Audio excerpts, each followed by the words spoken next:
Incredible news has recently spread across the internet. NASA has discovered evidence of a parallel universe. But is this actually the truth? Well, there is a grain of truth in this story, but it's not that simple. Let's consider it. Perhaps you've seen the articles that said NASA has finally found a parallel universe. This story was widely publicized, and people got divided into two camps: those who took this news at face value and those who considered it all complete nonsense. But both sides aren't exactly right. Let's start from the beginning. The discovery was made by NASA's ANITA. This name stands for the Antarctic Impulsive Transient Antenna. Yeah, it was designed to study neutrinos. Neutrinos are high-energy cosmic particles. They're incredibly small, lack any charge, and have almost no mass. Trillions of such particles pass through our bodies every second, and we don't even notice them, all because they almost don't affect ordinary matter. That's how insignificant they are. On average, in our entire life, each of us gets affected by a maximum of one neutrino. So basically, hunting neutrinos is like hunting ghosts. To catch them, you would have to send a whole stream of these particles through a giant piece of lead, and it has to be trillions of miles thick. At the same time, you have a 50-50 chance that you'll stop one of them. Therefore, in order to detect them, scientists had to come up with some clever tricks. We know that neutrinos, like other similar particles, come to us from outer space. Ooh. They travel to Earth from the Sun, stars, and even from the Big Bang itself. Some of them come to us from particularly big sources, such as black holes, supernova, pulsars, and even from various unidentified objects. Some of these particles have particularly high energy, and for scientists, these neutrinos are the most interesting ones. But oddly enough, most high-energy neutrinos don't actually come to us from afar. They form right here, next to Earth. This process has a cute name: particle shower. Well, this is how you can explain it in simple words. A granny particle gets into Earth's atmosphere. Usually it's a particle with very high energy. Then it generates several children that have less energy. Each of them then makes more grandchildren whose energy is even less than theirs, and so on, until we have a giant family tree of low-energy particles. In the end, there may be billions of them. During this process, piles of neutrinos are created.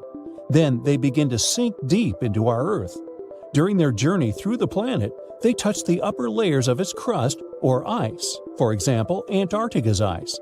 When faced with all these obstacles, they create radio pulses, and as you might have guessed, these are the exact radio pulses that scientists are trying to find.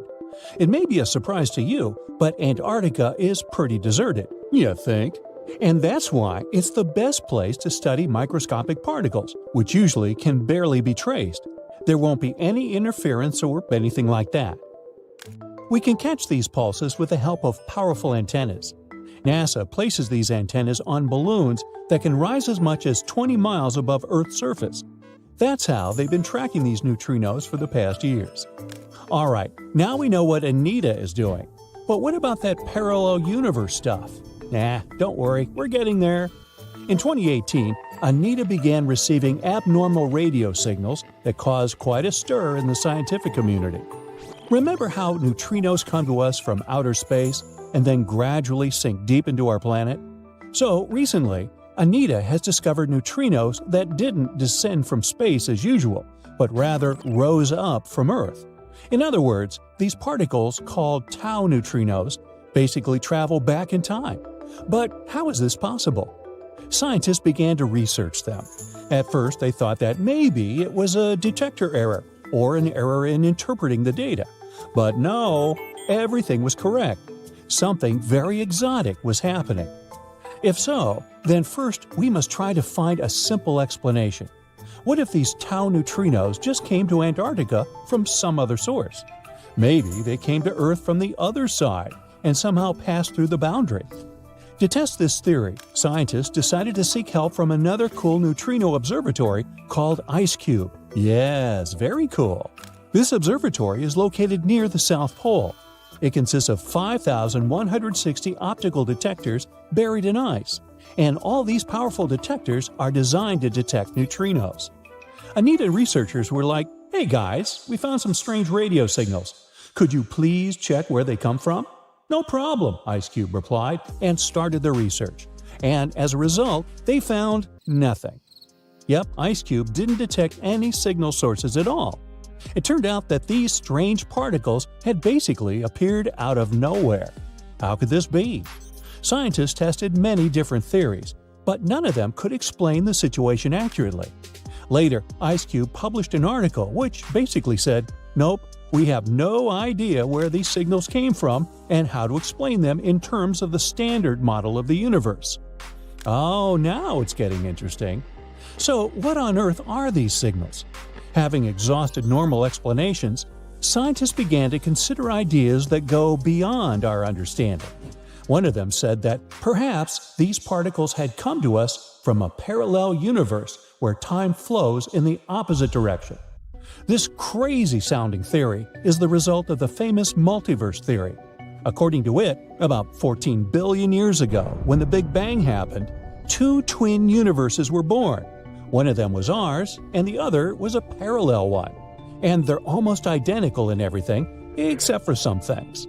For example, time in this parallel universe doesn't move in the same way as it does in ours. It moves backward. Besides, everything there would look upside down to us, as if we're looking in a mirror. Therefore, scientists call it the antiverse, and believe it could be filled with antimatter. And even though all this may seem strange and crazy to us, for those who live in that antiverse, their way of life would be quite normal. In fact, they would rather find us, the strange ones. So these mysterious neutrinos could be born in this antiverse. Let's say they somehow existed there and then accidentally got into our world, where we were able to detect them. The idea of the multiverse itself is really incredible. If it's true, then it may mean that there is an infinite number of realities, many of which are much better than ours. Quantum mechanics even says that it's quite possible that every second of every day, any of your decisions divides the universe into two. And so there are quintillions of parallel universes where our lives have gone very differently. Something like this is hard to even imagine. Of course, it would be great if we could find a way to get into another universe, and if these mysterious tau neutrino particles were able to cross the boundaries of two worlds, well, maybe we can do that too? But unfortunately, this phenomenon alone isn't enough to say whether the multiverse theory is true or not. This is just one of several possible options. At this stage of human development, we cannot prove or disprove this theory. Maybe someday in the future, we'll find out the truth, but definitely not now. The only thing we can say now, after this discovery, is that we've found strange radio signals which standard physics can't explain. So we need to move in this direction and study them to learn more about this incredible phenomenon. But people like to dream about space, so no wonder we've gotten so excited about this. And it would be great if one day it turned out that this theory was actually true. The theory of parallel universes has been popular in various movies and books for a very long time. Where would you go if you found out that you could travel between realities? Me? I'd look for a different reality of ice cream.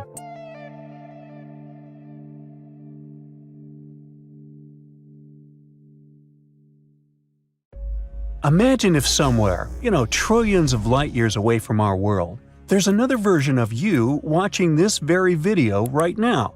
Not as crazy as it might sound. The multiverse theory is having its time of the day, from Marvel's movies to Spider-Verses to the recent famous hit Everything Everywhere All at Once. But it's not just some wild sci-fi concept. Physicists have been talking about this theory for decades. Let's see what they say. Do parallel worlds exist? If they do, let's hope that this is the reality where you click that subscribe button before diving into the video.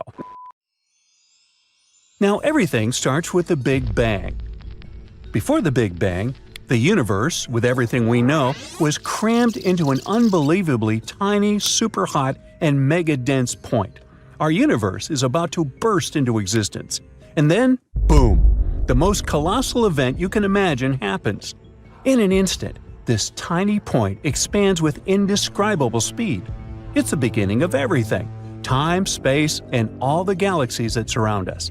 Then, like an extremely hot balloon, the universe started stretching out in all directions, which sounds logical, but what's curious is that this inflationary epoch lasted for an incredibly brief time, in less than a blink of an eye. It's like the universe hit the fast-forward button and then everything eventually slowing down over time. After this speedy phase, the universe kept growing, but at a more normal pace.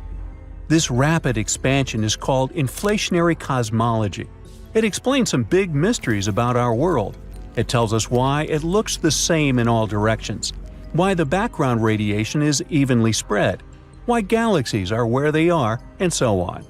The details of how this cosmic inflation works are still a bit mysterious, but scientists are on it, and the theory itself is universally accepted. But it wasn't always this way. To scientists, this idea sounded like insane sci-fi at first.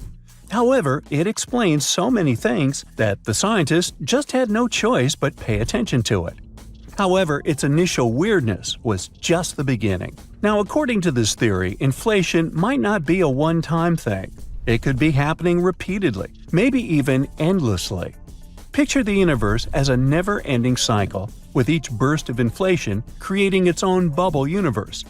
And the most important thing is that these bubble universes might not play by the same rules. Some could be totally weird, where the laws of physics are going crazy in ways we can't even fathom. Which means there might be a whole constellation of bubble universes out there. However, we can't directly see these other bubbles. They exist beyond the edge of our spotlight. That's where the multiverse theory comes into play.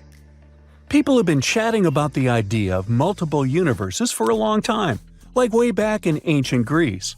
Now, back in the 1990s, people got really interested in this idea, and this concept started popping up in books and movies.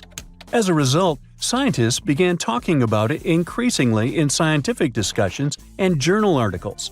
And nowadays, many scientists and philosophers are into it. Now, the problem is, there's no solid proof or evidence that these other universes really exist. It's not a proved or confirmed theory. It's not even a theory at all, just a hypothesis, a bunch of interesting thoughts put together. Before we draw any conclusions, we need much more in the way of clues and evidence, and unfortunately, it's hard to find the evidence of parallel worlds when we can't live or look past our own, which is why many scientists believe that it might not be real. But not everybody agrees with that. While critics say that we can't observe the multiverse, and therefore can't test it, some physicists suggest a different approach. Instead of trying to find these parallel worlds, we could try to look at ours and its history. Around the 2010s, researchers took a closer look at data from a space gadget called the Wilkinson Microwave Anisotropy Probe. Yes, that's a mouthful. They thought they found signs suggesting that our universe might have bumped into other universes in the past, like sort of a collision. But then scientists used an even fancier satellite, which had 3 times better resolution, looked at the data more thoroughly, and didn't find any strong proof of these universe collisions.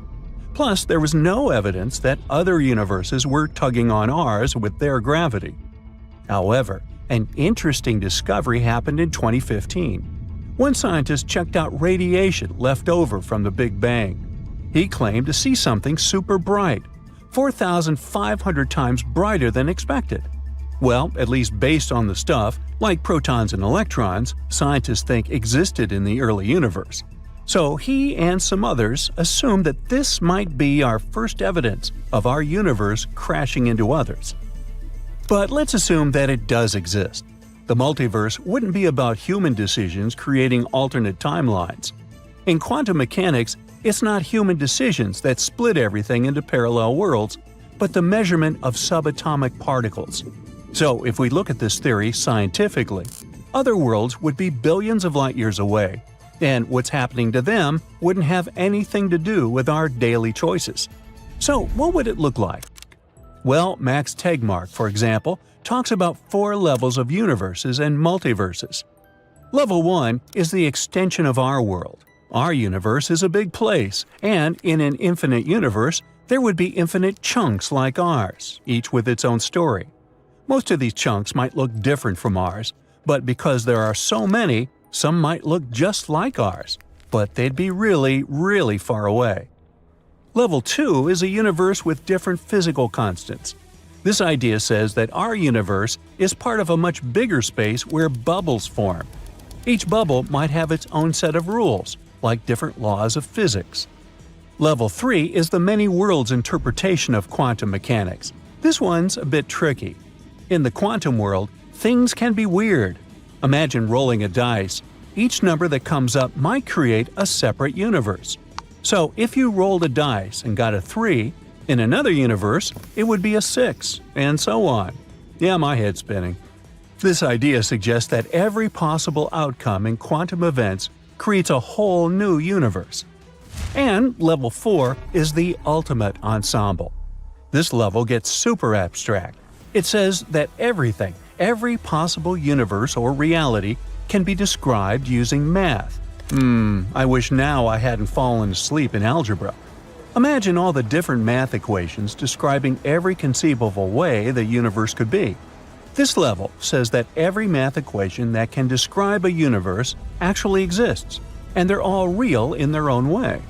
Stephen Hawking was a proponent of the Level 3 many worlds interpretation. It was one of his last theories before he passed away. He predicted that the universe is finite and far simpler than many current theories about the Big Bang say. According to Hawking, the universe is like a giant quantum system, a sea of possibilities and probabilities. In this view, every outcome of the universe's history plays out in parallel existences, and we, as observers, play a crucial role. Our existence and what we observe, according to Hawking, actively shapes the universe we see. In simple words, the universe is a canvas and we're all painters. Sounds very cool and insane, but hey, many things in science were considered crazy before they turned out to be true. So, is there another copy of you somewhere watching this video and who just pressed the like button? Who knows? If there are infinite copies of us, scientists assume that we might be like identical twins, sharing the same origins and starting from one thing, but then developing into separate different people. And if these worlds exist, perhaps we could even visit them one day. There could be some connections between us, something that could allow for interdimensional travel. For example, wormholes. Well, whatever the truth may be, let's hope that one day we'll discover it. Until then, stay curious.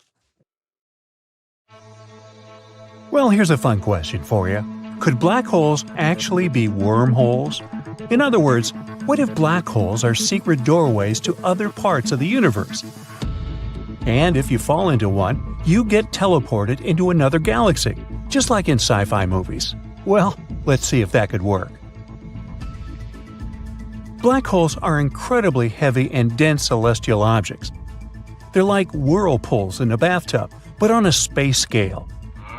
Everything that gets too close to them, including planets, stars, and even light itself, gets sucked in, and nothing can get out. They're born when a big star gets super old and eventually collapses onto itself, leaving behind a small super-dense core.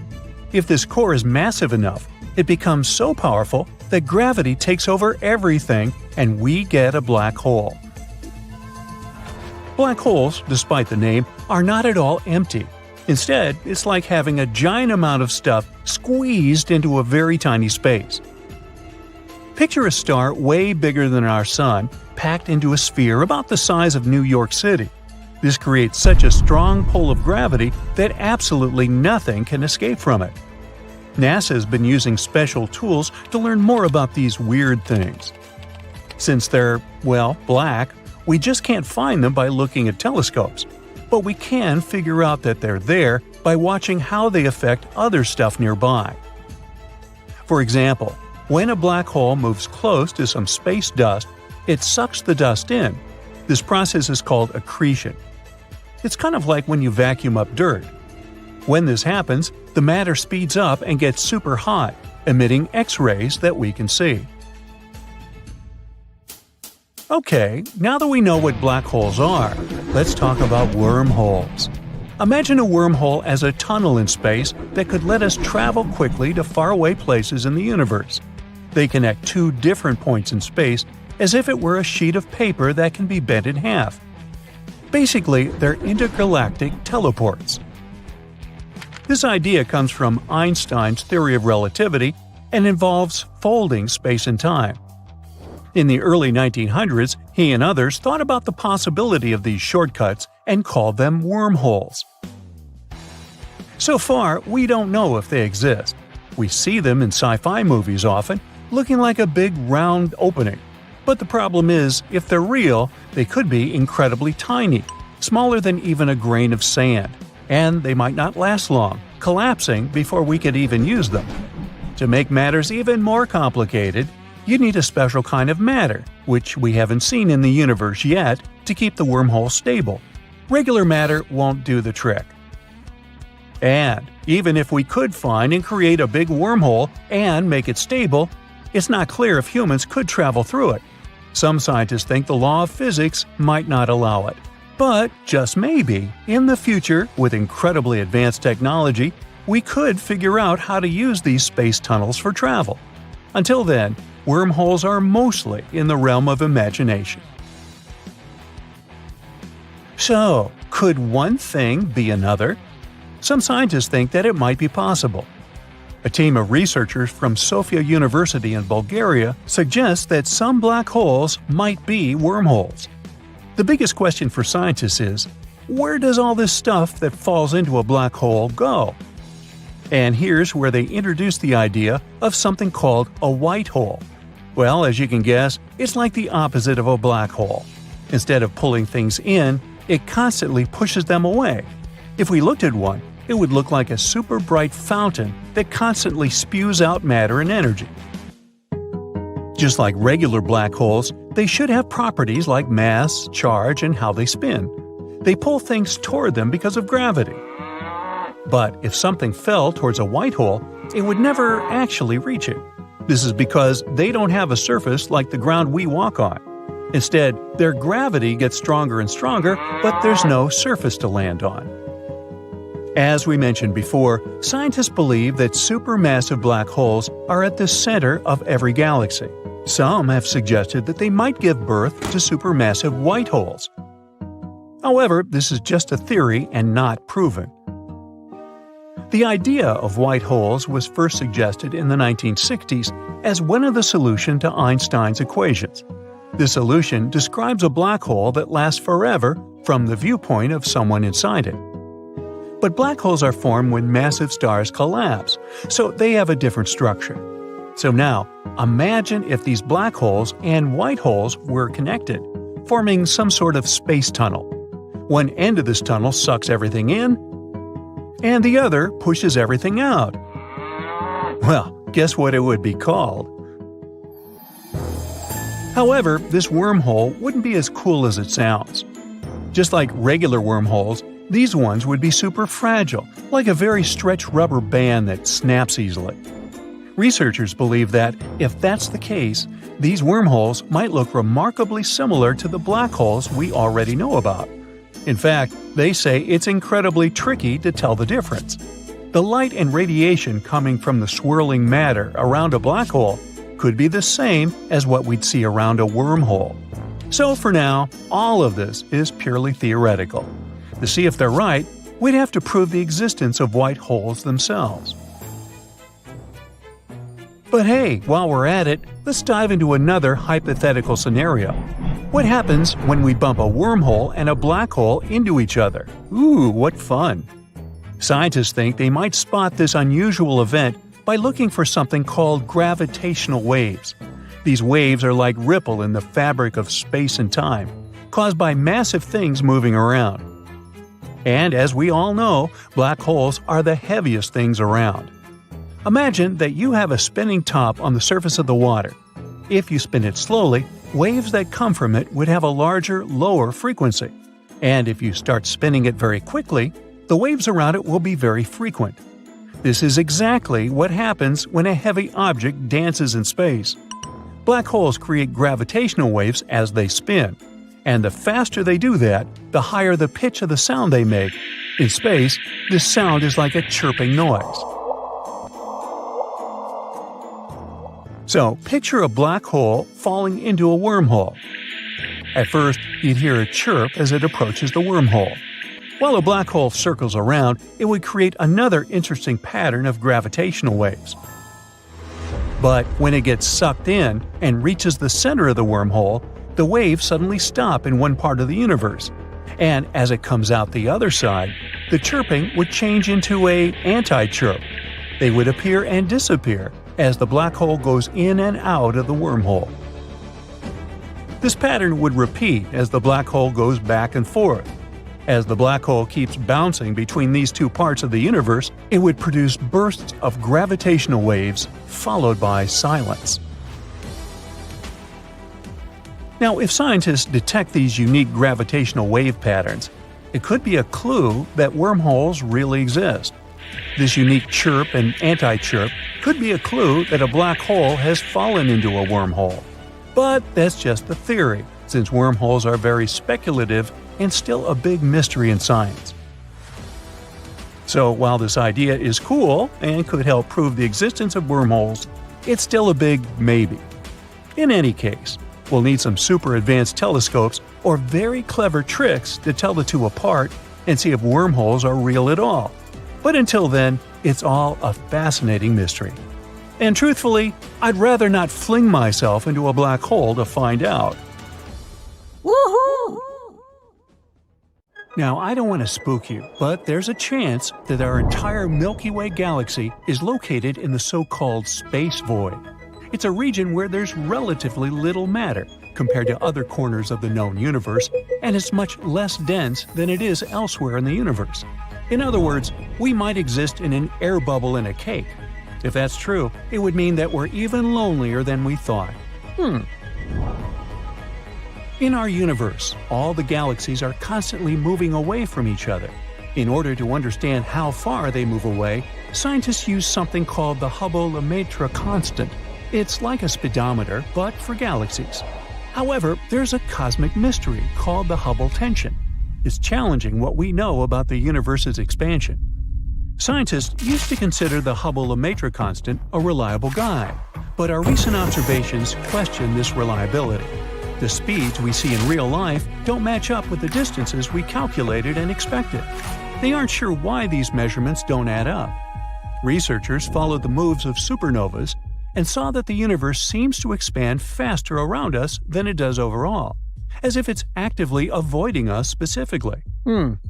After considering this, they began to assume that we might all live in a cosmic void. Cosmic voids are vast, empty spaces between galaxies, kind of like between my ears. They make our entire world look like a big sponge. Now, let's go back to the beginning, just a fraction of a second after the Big Bang. Right after the beginning of everything, the universe was a hot, compressed plasma.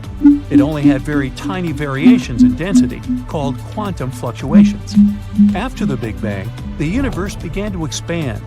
Those quantum fluctuations grew together with it, creating regions of varying matter density. Because of that, the universe didn't expand everywhere uniformly. Instead, little claps of matter began to gather together over a long period of time, creating massive structures, galaxies. Galaxies are arranged in huge walls and filaments, with enormous gaps in between. And these gaps are voids, also known as dark space. Now, these voids aren't truly empty. In fact, they actually hold more than 15% of the amount of matter found on average throughout the entire universe. They still contain gas, dust, dark matter, and even stars and galaxies. However, they have less density than regions with galaxies, about a tenth of the average matter density, which is why we consider them nearly empty. Usually, they'll have a diameter ranging from about 30 to 300 million light-years. That is an enormous distance, even on a space scale. For comparison, most planets and nebulas we've found so far have a distance of hundreds and rarely thousands of light-years away from us. In the case of voids, if you were in the middle of one, it would just look like seemingly eternal darkness. The closest stars would be so far away that they would be almost invisible to you. Some of them are especially large. They're known as supervoids. The largest known one was creatively named Giant Void. Ooh. It's so big, it's impossible for us to even imagine. 1.5 billion light-years away, with a diameter of 1 to 1.3 billion light-years. Yeah, it's basically a big dark vacuum. But even this giant vacuum isn't entirely empty. The Giant Void houses 17 separate galaxy clusters within its expanse. However, it might not be the biggest emptiness in our universe. There's this thing called the CMB cold spot. It's this unusually large and chilly area of our universe that we saw through the microwaves. It really stood out on the map of our universe with its unexpectedly low temperatures, and scientists have spent many years trying to figure out what the thing is. In 2015, scientists proposed that this place might be a supervoid, and probably the largest one ever.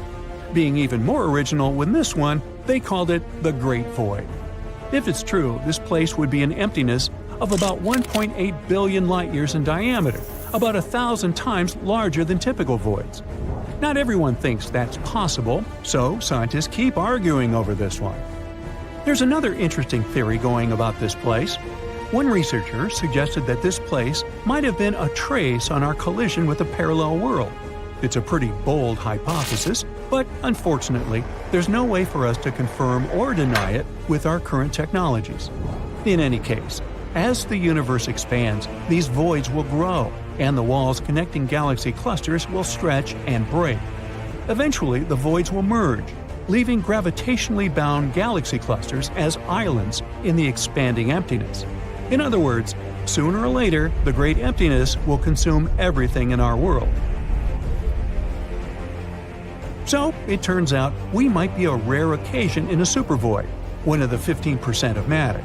This would explain why we're surrounded by relatively few galaxies.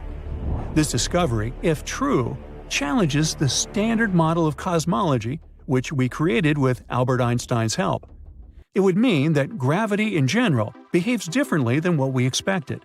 According to the standard model, such a significant underdensity shouldn't exist. Because of that, scientists will have to explore and consider this idea thoroughly. It might just challenge our very basic understanding of physics. The scientists call this the local hole. The discovery of the local hole may hold clues to explaining the Fermi paradox. Maybe in this specific part of the universe, where we hang out, the chance of intelligent life developing anywhere nearby is very low. Perhaps all of the sentient beings hang out somewhere beyond our supervoid. But that doesn't mean we should lose hope, or that life anywhere nearby is impossible. In fact, life in the universe might be much more common than we previously thought. We know that the inner planets, like Mercury and Venus, are inhospitable due to extreme conditions. However, Venus looks interesting because even though it's a crazy toxic planet, scientists believe that it was very Earth-like in the past. It could have even hosted life. Unfortunately, it was too close to the Sun and all the nice conditions evaporated over time. But there's a possibility of microbial life surviving in its high-altitude clouds. Mars, a cold desert, also might have been a friendlier place in the past with rivers and lakes. Though now it lacks a protective atmosphere, ancient life might have existed there. In that case, it would leave potential fossils and underground microbes could still survive. We've discovered some signs of them, but are still debating whether this stuff was truly organic or not. The gas giants, like Jupiter and Saturn, and ice giants are not ideal for life, but their moons offer hope. Europa has an ocean beneath its icy surface, making it a potential hotspot. Enceladus releases water into space, carrying complex molecules that hint at interesting possibilities. And Titan is especially unique. It has liquid bodies on its surface, rivers and lakes of hydrocarbons. While its frigid temperatures aren't great for life, scientists ponder if it might host life with a different kind of chemistry. However, it will take us decades to check all these celestial bodies and study them properly. We haven't sent anything so far since the times of Voyager 2, but if we're lucky, we might explore our solar system during the 21st century. we might explore our solar system during the 21st century. In any case, there's a lot of potential for life even in our solar system alone, not even mentioning all the planets and galaxies we found nearby. Our estimates suggest that the observable universe, the one we can see, might host around 5.3 trillion habitable worlds. One of the most likely candidates so far is Kepler 186f. It's a potential Earth-like planet, just 10% larger than Earth. This planet orbits a red dwarf star, which is a star a bit dimmer, colder, but more long-living than our Sun. And it's only about 490 light-years away, which may sound like a lot, but remember what distances we've discussed with supervoids. So even if we really are in a supervoid, we're still lucky to have many galaxies and planets around. And if one day we'll find a way to travel through the universe, leaving the local hole probably wouldn't be a problem. There are probably 36 other civilizations hanging out in the Milky Way, and over 170 billion galaxies, give or take, in the observable universe. Conditions for life are all over space. So, where is everybody? Nuclear physicist Enrico Fermi came up with this exact same question during a lunch break with his colleagues in 1950, leading to one of the most unsettling paradoxes in the universe. Even though there's a huge probability of extraterrestrial civilizations existing, we still haven't found any clear evidence of them. One possible explanation comes from the zoo hypothesis. It suggests that advanced extraterrestrial societies exist and know exactly who we are and where we are, but intentionally choose to stay hidden. They're just observing human quirky behaviors, as if we're in some kind of a cosmic wildlife park. But their intentions could be much darker. If you're a Star Trek fan, you probably remember the main rule for Federation members. Starfleet officers shouldn't contact species that are not advanced to avoid messing with their development, even if it means risking their own lives. Now, even though it's fiction, this rule perfectly captures what the zoo hypothesis is all about. Beings from other corners of the universe see our planet as a cosmic zoo with one-way bars. They can watch us brushing our teeth in the morning or walking our dog, but we can't catch a glimpse of them. In this theory, non-terrestrial life forms deliberately keep their distance from us, sticking to a hands-off policy agreement in the vast cosmic neighborhood. It's like those super smart beings agreed that we needed to have the freedom to shape our own future and destiny, following our own path of development without external contamination. The idea is that these super advanced civilizations could be like, 500 million years ahead of us, which would explain why we haven't seen any signs of them. And maybe it's better this way, as humans could eventually be destroyed or even assimilated by this new cosmic power, Independence Day style. As much as things like going to an art museum might be interesting to us, extraterrestrials probably wouldn't be too thrilled watching us stare at the Mona Lisa painting for hours. Interplanetary cultures might be more into buying tickets to quietly observe how we're developing new technologies, such as ultra-modern satellites. According to the zoo theory, they can't reach out to us until we hit a certain level of development, so improving our technology and wisdom could be the only way to show them that we're mature enough and don't need their spaceship parenting anymore. There are a couple of reasons why it's hard to buy into the zoo hypothesis. Extraterrestrials might not visit or reach out because we're not all that advanced. But it is tough to explain why they keep ignoring all our attempts to communicate. Even if the zookeepers try their best not to interfere with animals' lives and behaviors. I bet they couldn't just ignore a bear speaking in loud and clear English about its desire to communicate. So that's pretty much why humans keep trying and trying to provoke some reaction from inhabitants of other planets using radio signals. In 2017, in a valley 8 miles southeast of the Norwegian city of Tromsø, a radar antenna transmitted some specially composed electronic music to potential intergalactic listeners. The target audience was in GJ 273, also known as Lyton Star. It's a runty red dwarf located 12 light-years from our solar system. Since radio waves travel at the speed of light, we'll have to wait more than 2 decades before looking for a reply. But the main problem with radio waves is that we're kind of in the dark about where to look, and civilizations might be as far as 17,000 light-years away. Plus, we don't know which radio frequency extraterrestrials use to chat. Now here on Earth, we use the radio spectrum to send signals into the universe, assuming that what works for us might be a common method for other civilizations. But in fact, it could be considered a somewhat old-school technique for other beings. That's why current projects are now looking for technosignatures, which are signs of technological activity from extraterrestrials, like city lights, solar panels, megastructures, or artificial satellites. Another potential clue is to study the atmospheres of planets orbiting nearby stars, as an advanced civilization might be altering its atmosphere with different gases, making it detectable. Despite decades of observations, there is still no definitive evidence that advanced extraterrestrial civilizations are out there. But that doesn't mean they don't exist. Even by expanding search fields, we're talking about odds much slimmer than hitting the jackpot, with a roughly 1 in 3 billion chance of finding an advanced civilization within a given distance from Earth. Maybe space creatures are responding to our communication attempts, but in a way that we can't understand. The universe has been around for more than 13 billion years, while humans showed up just 200,000 years ago. And this is about 0.01% of the universe's age. It's like we're still learning to talk, while other super smart beings might be sending us messages that are all lost in translation. We keep waiting for a giant UFO to land on Earth and for green ETs with huge eyes to come out of it. But we forget that our intergalactic neighbors could be more interesting in building nanotechnologies to watch over us.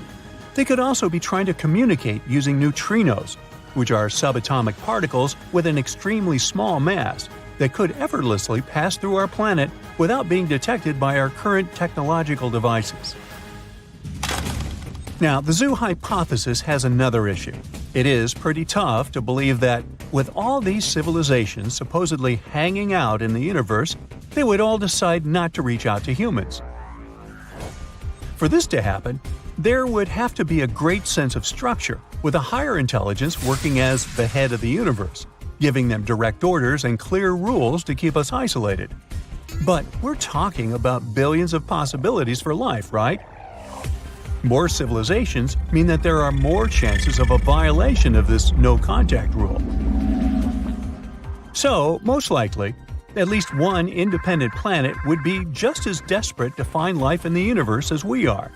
Some scientists also believe that if such advanced life had substantially colonized Earth and many other planets, we would know it by now.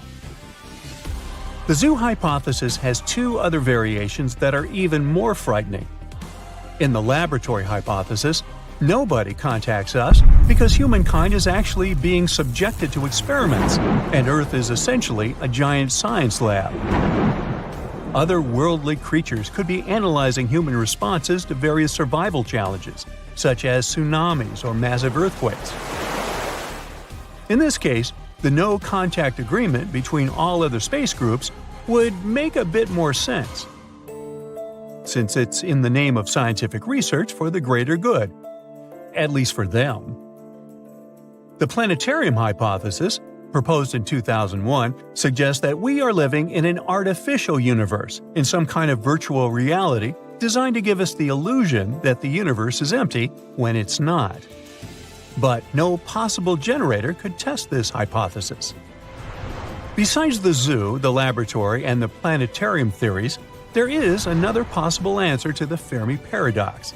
Nobody contacts us because humans are completely alone in the universe. This is known as the rare Earth hypothesis, and it emphasizes how Earth occupies an incredibly unique position. No other planet could bring life to the universe that could be more than just bacteria. We may consider ourselves pretty lucky. as even a small change in any of Earth's orbital parameters, like the distance from the Earth to the Sun or the rate of rotation, could make conditions too extreme for people or life in general. But again, it's hard to think that we are alone in this vast universe. So, we're back to the paradox. Where is everybody? Strange explosions in vibrant blue colors are popping up around the universe and keeping astronomers intrigued. This rare and incredibly powerful event has a fancy name: luminous fast blue optical transient. This phenomenon doesn't behave like anything else we know of, and things got even stranger when the most recent one happened in a spot it shouldn't have. To really understand what happened last year, we need to go back a bit. This type of strange explosion was spotted first in June 2018.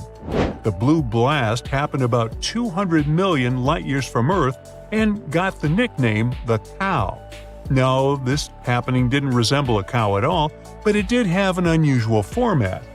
Back then, this blast was the most asymmetrical explosion ever seen by astronomers. It burst into space in a flattened pancake-like shape, not in a typical sphere as they would expect. This phenomenon was similar to a supernova, which is the most common type of cosmic explosion that happens when a star exhausts its nuclear fuel and collapses under its own gravity. However, scientists also noted three crucial differences. Number one, this phenomenon is more powerful than a typical supernova. When it happens, the blue burst emits more energy than an entire galaxy of hundreds of billions of stars like the Sun. Number two, it's much faster. The explosion reaches its peak brightness and fades away within a matter of days, while a supernova can take weeks or even months to completely dissipate. Then the last difference, these blue bursts can also be much brighter. These mysterious objects are considered the brightest known optical phenomenon in the universe. But unlike a regular supernova, it's believed that there are no radioactive elements to power this brightness. So that means the power must come from somewhere else. The question is, from where? This is just one of the mysteries that the scientists are trying to figure out. There have been some heavy investigations since the event was first observed, and 15 telescopes around the world are constantly looking for it. Since 2018, these extreme explosions have been spotted about once a year. So while they're rare, they're not incredibly uncommon. There are several possible explanations for the existence of these fast optical transients. Perhaps the most acceptable one is that it is a stellar corpse. I mean, what is left behind when a star calls it quits. So we're looking at two prime suspects here.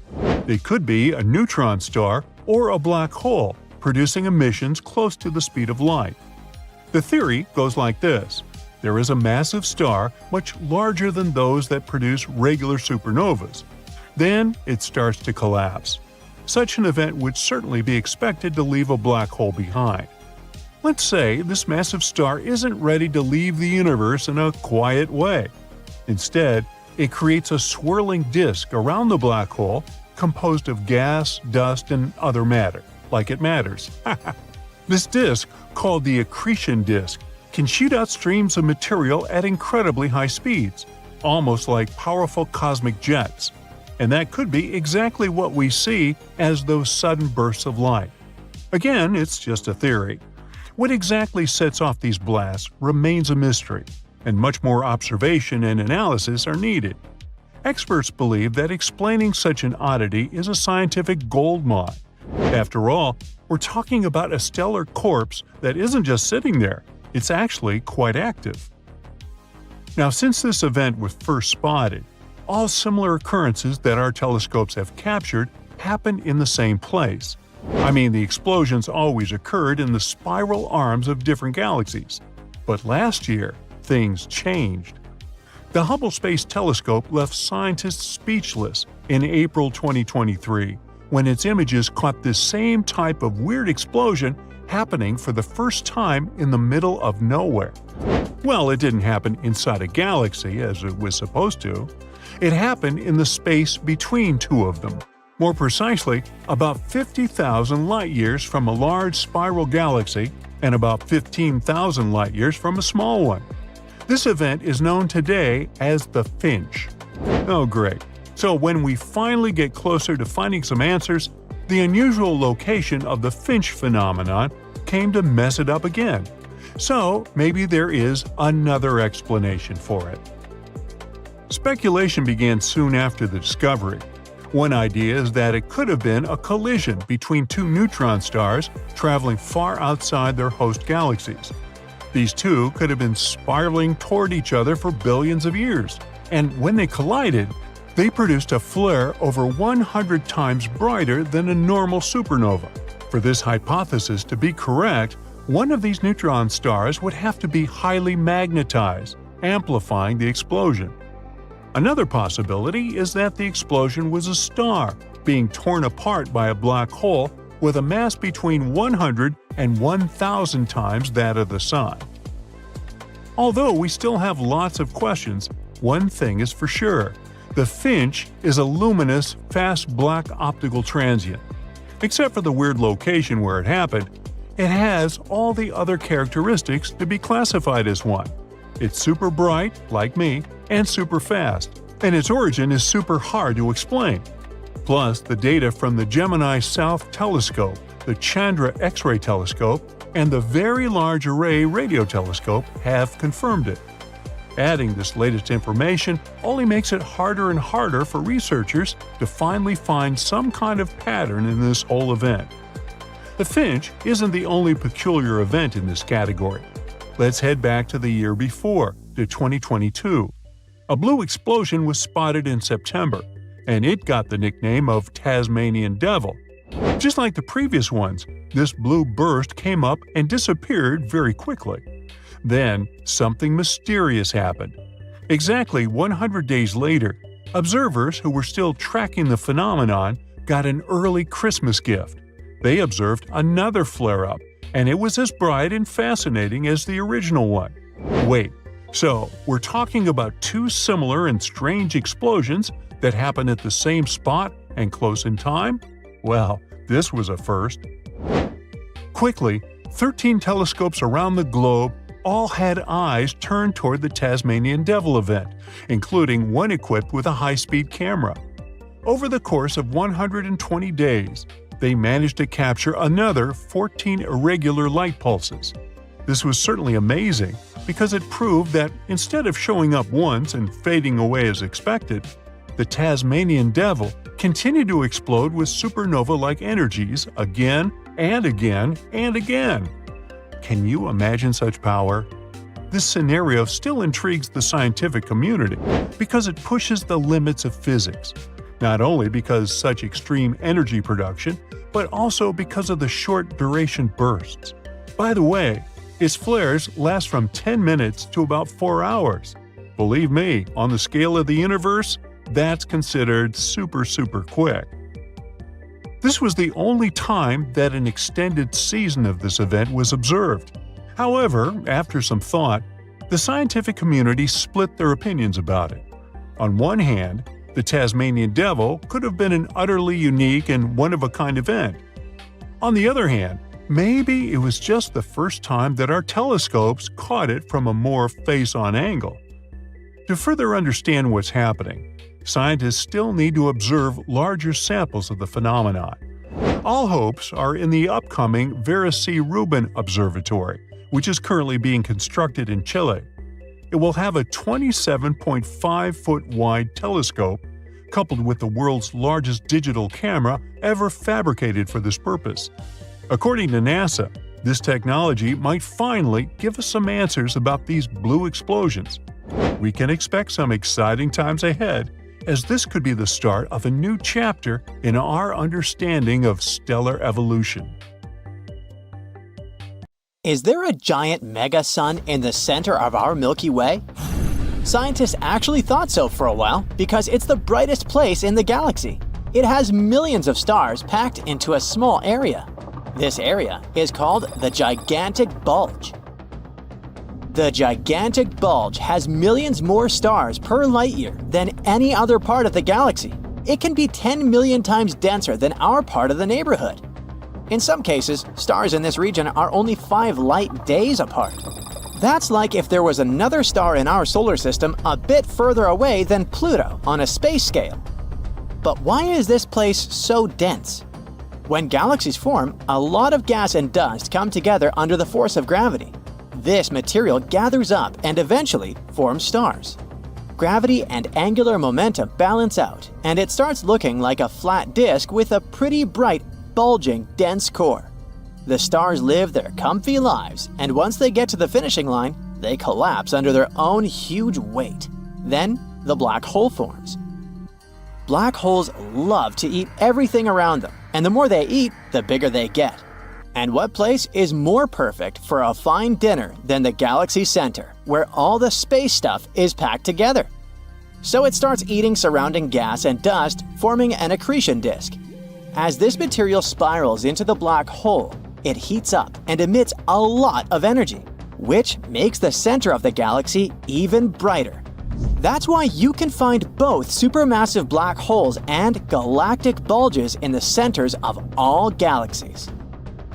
The galactic bulge at the center of the Milky Way looks a bit like an ellipse. That's a classical bulge. Stars aren't like our sun. They move randomly in all possible directions and planes. Plus, they all move at different speeds. So gravity is going crazy there, and this makes the bulge look more like a sphere, or an ellipse. Since they were the first ones to form, they have some of the most ancient stars in our galaxy. But there are also some places of star formations and lots of younger, massive stars that are less than 100 million years old. As we move farther away from the center, things get a bit calmer. Stars start rotating uniformly and become stable. Right now, Earth is in one of the Milky Way's spiral arms called the Orion Arm, pretty far away from the galactic bulge. In our part of the neighborhood, stars are usually about 4 or 5 light years apart. This means that most of a galaxy is actually just black, empty space. Our black hole is called Sagittarius A star. It's a monster about 4 million times the mass of our Sun. It's also about 32 million miles in size, almost like the distance between Mercury and the Sun. But don't worry, it's not attracting the Milky Way inside it, and it's not gonna eat us. These black holes are actually super small compared to the entire galaxy, so they can only eat whatever's around. Right now, many stars orbit Sagittarius A star. And even though it emits a huge amount of energy, we can't see its light from Earth without a lot of scientific effort. But why don't we see the center itself? The galactic bulge is so bright that even though it's 26,000 light years away, we should see it shining brightly in our sky. Yet, we don't. Turns out it's all because of space dust. There's a lot of dust between us and the core, and it absorbs most of the visible light. We can only look at the galactic core using other types of light, like near-infrared, gamma ray, and so on. NASA has images of the core in different types of light, and it shows how scarily bright the center is without the dust blocking our view. But not all bright regions are blocked by gas and dust. For example, when we look at dense clusters like the Messier 13, the stars are so close together that they look just like a white spot. Most of our telescopes can't separate them from each other. The satellite galaxy M32, our neighbor near the Andromeda galaxy, has about 84 stars per light year. It's so dense that stars can't be resolved even by the Hubble Space Telescope. To get the idea, our solar system is 2 light years long. We'd see about 168 stars outside our window if we were there. Our closest star is Alpha Centauri. It's about 4 light years away from the Sun. If it was just a couple of light days away, it would shine much brighter than the full moon. So if we somehow managed to survive in crazily dense star regions, the sky would be white all day long. But it's unlikely that we'd make it. As we get closer to the center of the Milky Way, the chances of finding life get super slim. The gravity of stars is going wild with chaotic movements, so there are barely any planets around. On those miracle planets, the radiation from cosmic rays is skyrocketing. Supernova blasts and star collisions nearby become an everyday occasion, and all the gas around makes it basically impossible to breathe or even see properly. At the same time, as we move further away, there are fewer stars around. Elements that are super useful for life, like carbon, oxygen, and iron, are produced by stars, so they also drop. Too much radiation is awful, but too low radiation means that there's not enough energy to support chemical reactions, like photosynthesis. Which is why, if there is extraterrestrial life, it would most likely be somewhere in the middle of different galaxies. But some galaxies get their brightness from a so-called active galactic nucleus. These are extremely energetic regions at the center of some galaxies. They shine much brighter than any stars imaginable, although it mostly shines only in certain parts of the electromagnetic spectrum. The brightness comes not from the stars, but from the accretion disk around their supermassive black holes. As the material slowly falls into a black hole, it gathers around it and creates this flat, spinning disk of gas, dust, and other stuff. Since the gravity and friction there are insane, this disk heats up and starts emitting enormous amounts of energy. Also, this disk spins incredibly fast, almost at the speed of light. Because of that, collisions there happen all the time, and they're unimaginably powerful. They release even bigger amounts of energy. Most galaxies don't have an AGN. Those that do, like the galaxy M87 in the Virgo constellation, are called active galaxies. There are also different types of AGNs: the Seyfert galaxies, radio galaxies, and finally, the winners of our space brightness competition, quasars. Imagine things so bright that they can outshine the entire galaxy they belong to. Quasars are a specific type of active galactic nucleus, the most extreme and luminous form. They belong to the supermassive black holes, the biggest ones in our universe. Quasars are like a combination of several things. First, they're the brightest accretion disks in our world, because of their behemoth black holes eating everything around. But they have some cool features. For example, they have powerful jets of particles that shoot out from the poles of the black hole at nearly the speed of light. These jets add up to the brightness of the quasar, although they can only be seen in radio wavelengths. The energy they emit is so intense that they can be seen billions of light years away. However, the nearest quasar to us is 600 million light years away, so we can't see them with backyard telescopes. So, when we look at a galaxy through a telescope, we usually see only the brighter core, not the outer parts. Unfortunately, our eyes just aren't made to see things like the active galactic nucleus. So, these stars are the brightest things we can see. But what a beautiful sight it is. Astronomers have discovered the most massive stellar black hole ever spotted in our home Milky Way galaxy. This newly found space monster is 33 times bigger than the Sun and sits 2,000 light-years away from us. Until recently, the largest stellar black hole found residing in our galaxy has been around 20 times as big as our star in terms of mass. As for the average stellar mass black hole, it's usually about 10 times as hefty as the Sun. Scientists from the European Southern Observatory's Gaia mission spotted the giant black hole after a star started to wobble while orbiting in that area. The black hole got the name of Gaia BH3. The proximity of this space object to Earth makes it the second closest black hole to our planet ever discovered. The nearest one is called Gaia BH1. It's hanging out around 1,560 light-years away from us. This uncomfortably close neighbor has a mass of about 9.6 times that of the Sun. It means that it's way smaller than the newly found black hole. Gaia BH3 is located in the Agila constellation. From Earth, it seems to have the shape of an eagle. Interestingly, astronomers didn't expect to find a high-mass black hole lurking so relatively close to Earth and remaining undetected for so long.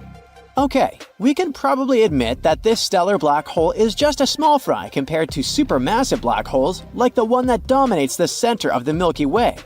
I'm talking about Sagittarius A star. This space giant has a mass of 4.2 million times that of the Sun. While a stellar black hole forms when a star collapses, supermassive black giants have their own ways of seeing the light of day. They are usually the result of mergers of progressively larger and larger black holes. We'll talk about that later. First, let's speak a bit more about how stellar black holes form. When stars near the end of their lives, they typically inflate, lose a lot of mass, and cool to form what we know as white dwarfs. Such massive stellar black holes as Gaia BH3 are believed to form when a star doesn't contain heavy elements and loses not so much mass over its lifetime. Such stars are called metal poor. Afterward, instead of cooling into a white dwarf, this star collapses into a black hole. The companion of Gaia BH3 is a very metal poor star. It suggests that the star that collapsed and formed BH3 was metal poor too. Astronomers know of about 50 stellar black holes in the Milky Way. Some black holes are larger than others. You see, the universe is filled with black holes. Some of them are sprinkled randomly throughout galaxies. Others, those giants we know as supermassive black holes, sit at the center of galaxies.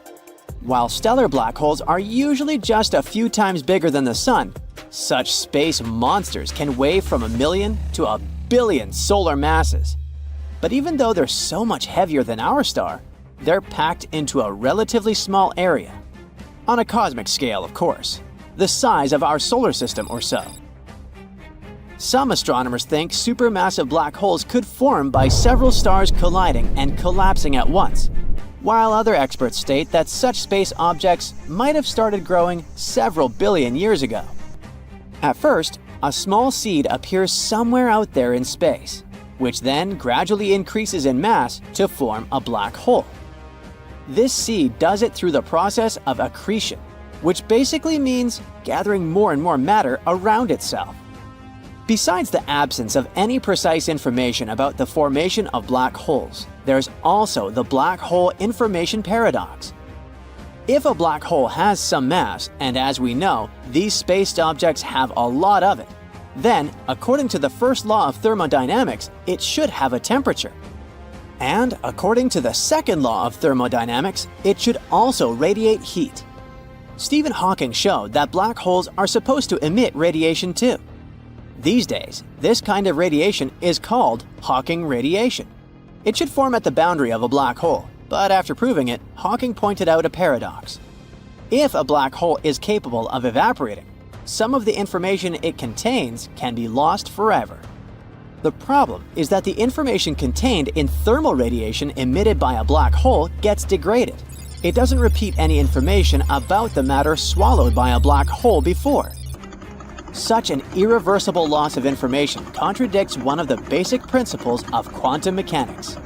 Physical systems that change over time cannot create or destroy information. It means we must be missing something.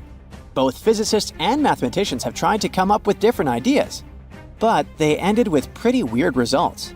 Some have even claimed that the universe could be holographic. It means that the universe that we know and love is actually the result of some mysterious interactions at the infinitely distant boundary. I told you, black holes are really strange. At the same time, we have definitely found space objects that seem to have the properties of black holes. For example, look at this image of black hole M87 star. It certainly looks like a physical object, but what if black holes don't exist at all? There's an idea that black holes are actually gravastars, a blend of gravity, vacuum, and stars. This theory was first proposed in 2001 by Emil Matola and Pavel O. Mazur. They hypothesized that at one point during the collapse of a large star, intense gravity might transform its matter into a new state. It's similar to what occurs when atoms are cooled to such low energy states that they start acting like a single superatom. When we speak of gravastars, a star might collapse to the point of the event horizon, or the point of no return, and then its matter is transformed into a new state. It exerts enough outward pressure to prevent the star from collapsing into a physics-defying singularity. In Gravastars, an ultra-thin, ultra-cold, and ultra-dark indestructible shell surrounds heavily wrapped space-time. This new form of matter turns out to be very durable, but it's also a bit flexible, like a bubble. So anything that's trapped by the intense gravity of a gravastar and smashed into it gets obliterated and then assimilated into the shell of this bizarre space structure. One of the benefits of the gravastar theory is getting away with those messy paradoxes connected with information and singularities. But even though this idea sounds kinda cool, it doesn't explain the phenomena we observe. And we've definitely observed something that looks like black holes. On the other hand, look at this shadow. It isn't caused by the trapping of light in the event horizon. It's a slightly different phenomenon known as the gravitational redshift. It makes light lose energy when it moves through a region with a powerful gravitational field. So, potentially, it could be a gravastar. When the light emitted from the regions close to the alternative objects reaches our telescopes, most of its energy is already lost to the gravitational field, which causes the appearance of this shadow. And still, like with black holes, things get complicated when you add rotation to the equation. Many experts are sure that gravastars would not be able to remain stable during rotation. But wait, it gets even more bizarre. There are suggestions that the insides of gravastars could contain a series of thicker shells. Those are known as nestars, something like a matryoshka doll. Of course, these theories aren't perfect yet. Astronomers still have a lot of work trying to build functioning models. There's also a chance that both black holes and gravastars exist. But then, we've got another problem on our hands. How can we distinguish between the two? Some theories suggest that these different kinds of space objects should also emit very different gravitational radiation. It could allow us to figure out whether we're looking at a gravastar or a traditional black hole. NASA is on the hunt for Dyson spheres. Turns out there are 60 stars that give off weird light patterns. This means there might be some extraterrestrial technology nearby. A team of scientists has developed a new way to search for advanced civilizations by looking for Dyson spheres. All forms of life, from microbes to us, need energy in order to survive. As living creatures keep evolving, their energy needs grow. We started with small fires, then moved on to coal, oil, and eventually solar panels. Now imagine a super advanced civilization that has used up all the energy sources on its planet. What's next? Their host star, an almost limitless power source. This is where the idea of Dyson spheres comes in. It was made up by the physicist Freeman Dyson in the 1960s. This idea says that, hypothetically, we could build an incredibly big structure around a star to capture its energy, like some sort of gigantic solar panel. Advanced civilizations could use it to power their planet and even interstellar travel. Right now, something like this would be impossible for us to build, but maybe someone else in the universe has managed to pull that off. Scientists gathered lots of data from surveys of stars. They analyzed over 5 million objects and found some candidates. Of course, extraterrestrial civilizations might have completely different technology, so astronomers aren't looking for actual giant shells around stars. Instead, they're looking for technosignatures. These are weird things that might indicate the presence of something technological and can't be explained by known natural sources like galaxies or nebula. For example, a structure like a Dyson sphere could give off unusual infrared radiation. This is because, while absorbing a star's energy, this structure would give off crazy amounts of heat. Out of millions, they identified 368 potential candidates. Further filtering left them with only 7 objects that could be Dyson spheres. Now usually, weird infrared flickering happens from giant crashes in space, like planetary collisions. Warmed up dust and rocks get scattered around and give off strange lighting patterns. These are called extreme debris disks. The researchers think these 7 objects could be M-type stars, also called red dwarfs. These are stars that are very small on the space scale and a bit fainter than our Sun, a yellow dwarf. Stars like that don't usually have warm dust and rocks around them, but scientists need to do more tests, like looking at the light in detail, to be sure about their discovery. There was another study that found 53 star candidates with similar excess infrared radiation. But these also need to be checked. Scientists plan to use advanced tools like the James Webb Space Telescope to take a closer look at all these candidates. One famous candidate is Tabby's star. Scientists even made a joking name for it, because the paper about this star had the subtitle, "Where's the flux?" Think of an acronym yourself. Now, it's a bit hotter and more massive than our Sun. It's caught NASA's attention because of its unusual, irregular light dimming. For some reason, it doesn't glow like a normal star, but blinks, as if someone turns on and off a flashlight. At first, you might think this is just because some big planet is passing in front of it, or a comet. But we're talking up to a 22% drop in light. No planet could manage to eclipse a quarter of a star, and that's where the name comes in. So, another explanation is a Dyson sphere or some similar megastructure. Someone also suggested that the dips might be caused by fragments from a broken exomoon orbiting the star. There are other stars that show similar traits, but there's no solid evidence to support this. So for now, scientists just don't know. So astronomers are on the hunt for any giant structures. There are many variations of what a Dyson sphere could look like: rings, bubbles, a swarm of satellites, a giant shell, and so on. A Dyson shell would be a solid, rigid shell completely enclosing the star. This is the most extreme option, the hardest one to build. Also, if other civilizations built that thing, it would fully cover the star's light, and we simply wouldn't see it. The inner surface of this shell could be lined with habitats, and we could simulate gravity by rotating the structure around the Sun. A Dyson swarm is the simplest option, a bunch of solar-collecting satellites and habitats orbiting the star. It would be a lovely place, with people living in many space stations or mini space houses within the swarm. Each little habitat would have its own air, life support systems, and artificial gravity. We could also grow our little farms there. And imagine the view. We would see a constant bright sky with other habitats visible across the expanse. A near unlimited energy of a star would mean we could advance our technology very fast, manufacture tons of materials, and terraform planets within the star system. But building and maintaining a Dyson sphere would require advanced robotics, AI, and tons of money. It would take us centuries or millennia to get there. Now, giant megastructures aren't the only things that scientists are looking for in order to find extraterrestrial life. They also look at the planets. Now, planets must have certain characteristics to be potential homes.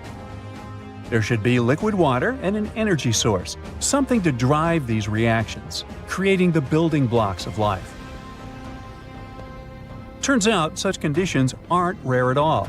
Our search showed that there might be more than 60 billion potential habitable planets in the Milky Way alone. Unfortunately, we can't look at them directly or land there. So we have to use tricks, like detecting water and good gases in their atmosphere. Recently, the James Webb Space Telescope found possible signs of life on a planet called K218b, which is pretty close, about 120 light-years from Earth. This planet is 9 times the size of Earth. It has clouds of liquid water but a different atmosphere, full of gases like methane, carbon dioxide, and dimethyl sulfide. Regular oxygen-breathing life wouldn't do well at all there, but on Earth, dimethyl sulfide is produced by life forms like phytoplankton. They also discovered that weird wiggly planets could be signs of advanced extraterrestrial civilizations. In our solar system, each planet has its own orbit. But the universe likes to surprise us. Surprise! Models show that there might be planets that share the same orbit. For example, it's possible if the planets are evenly spaced around the star, minimizing their gravitational impact on each other.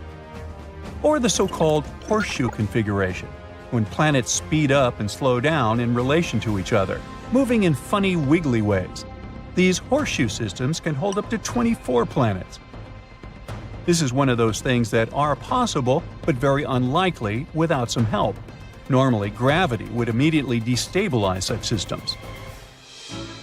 This means that if we ever find a star system with 24 planets sharing orbits, it might indicate that some advanced civilization decided to lend a hand. They also might contact us themselves. The search for extraterrestrial intelligence began in the 1960s when astronomer Frank Drake started listening for radio signals from space. Today, they persist. Astronomers listen for leakage radiation from other civilizations, which are radio waves unintentionally sent into space from everyday activities. Recently, they detected radio waves from YZ Ceti b, a planet super close to us, just 12 light-years away. This means it might have a magnetic field, invisible shields that are very important for protecting life from the solar radiation. But YZ Ceti b is probably too close to its star to be habitable. But there are a lot of places for such a signal to come from. It turns out there are 1,000 star systems in our galaxy where they can see us in the sky. All these stars have a perfect view of Earth passing in front of the Sun, making it easy for potential extraterrestrial astronomers to spot us. So, there are over 1,000 star systems that could be watching us right now. And if we study them, we might one day find evidence of intelligent life looking back at us. Hello! The Earth might be on the verge of a huge change. Scientists have discovered that every 200 million years, comets start raining down on our planet. This comet shower changes how the Earth looks, reshapes the continents, and increases geological activity everywhere. We are in the 20th cycle, which means new transformations are coming soon. Why does Earth have active plate tectonics and continents, unlike any other planet? To learn the truth, geologists decided to check out zircon crystals. We often find these tiny crystals in rock. They're very tough and can survive crazy geological processes that could destroy most other minerals.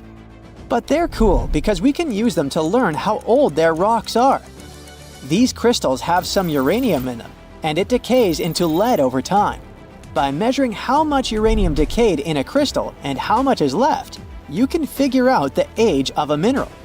So, we can use this trick to learn a lot about the Earth's crust and history. Recently, geologists checked out zircon crystals from 2 of the Earth's oldest continents and regions, the North American Craton in Greenland and the Pilbara Craton in Western Australia. It turned out that rocks from these continents could tell us what happened to our planet during the Archean Eon, from 2.8 to 3.8 billion years ago. It was a crazy era for our planet, back when magma, rich in elements we've never seen before, pierced the surface and broke out for the first time. This event changed what the land looked like forever. And when scientists studied them, they noticed something else. It looks like there's a cycle where every 200 million years, the Earth starts forming new continental crust for some reason. When they explored this further, they suddenly realized that this might be because of our galaxy. Our solar system is located in the Milky Way galaxy, right here in the Orion Arm. An arm is a place that has tons of stars, gas, and dust. There are many of them in the Milky Way, bigger and smaller ones, and they extend and wind outward, making galaxies look like spirals. We're located in a minor arm, about 27,000 light-years away from the heart of the Milky Way, a horrifying black hole called Sagittarius A star. But our solar system doesn't just stay in one place. It moves at a breakneck speed of 150 miles per second. That's like crossing the Earth 22 times in an hour. Just like planets move around the Sun, the solar system rotates around the center of our galaxy. This orbital period is called one galactic year. Objects that are closer to Sagittarius A star move faster. You know, your typical inner lane advantage. But large arms, the ones that are further away from us, are much slower. They move at a speed of about 130 miles per second. That's just some 19 runs around the equator in an hour. Because of this difference, the solar system moves kinda in and out of the galaxy's spiral arms. This is like when fans make a wave in a stadium. This leaves a mark on both the solar system and our planet. There is a vast, distant region around our solar system called the Oort cloud. It's about 4.6 trillion miles away from the Sun, like traveling to the Sun and back 50,000 times.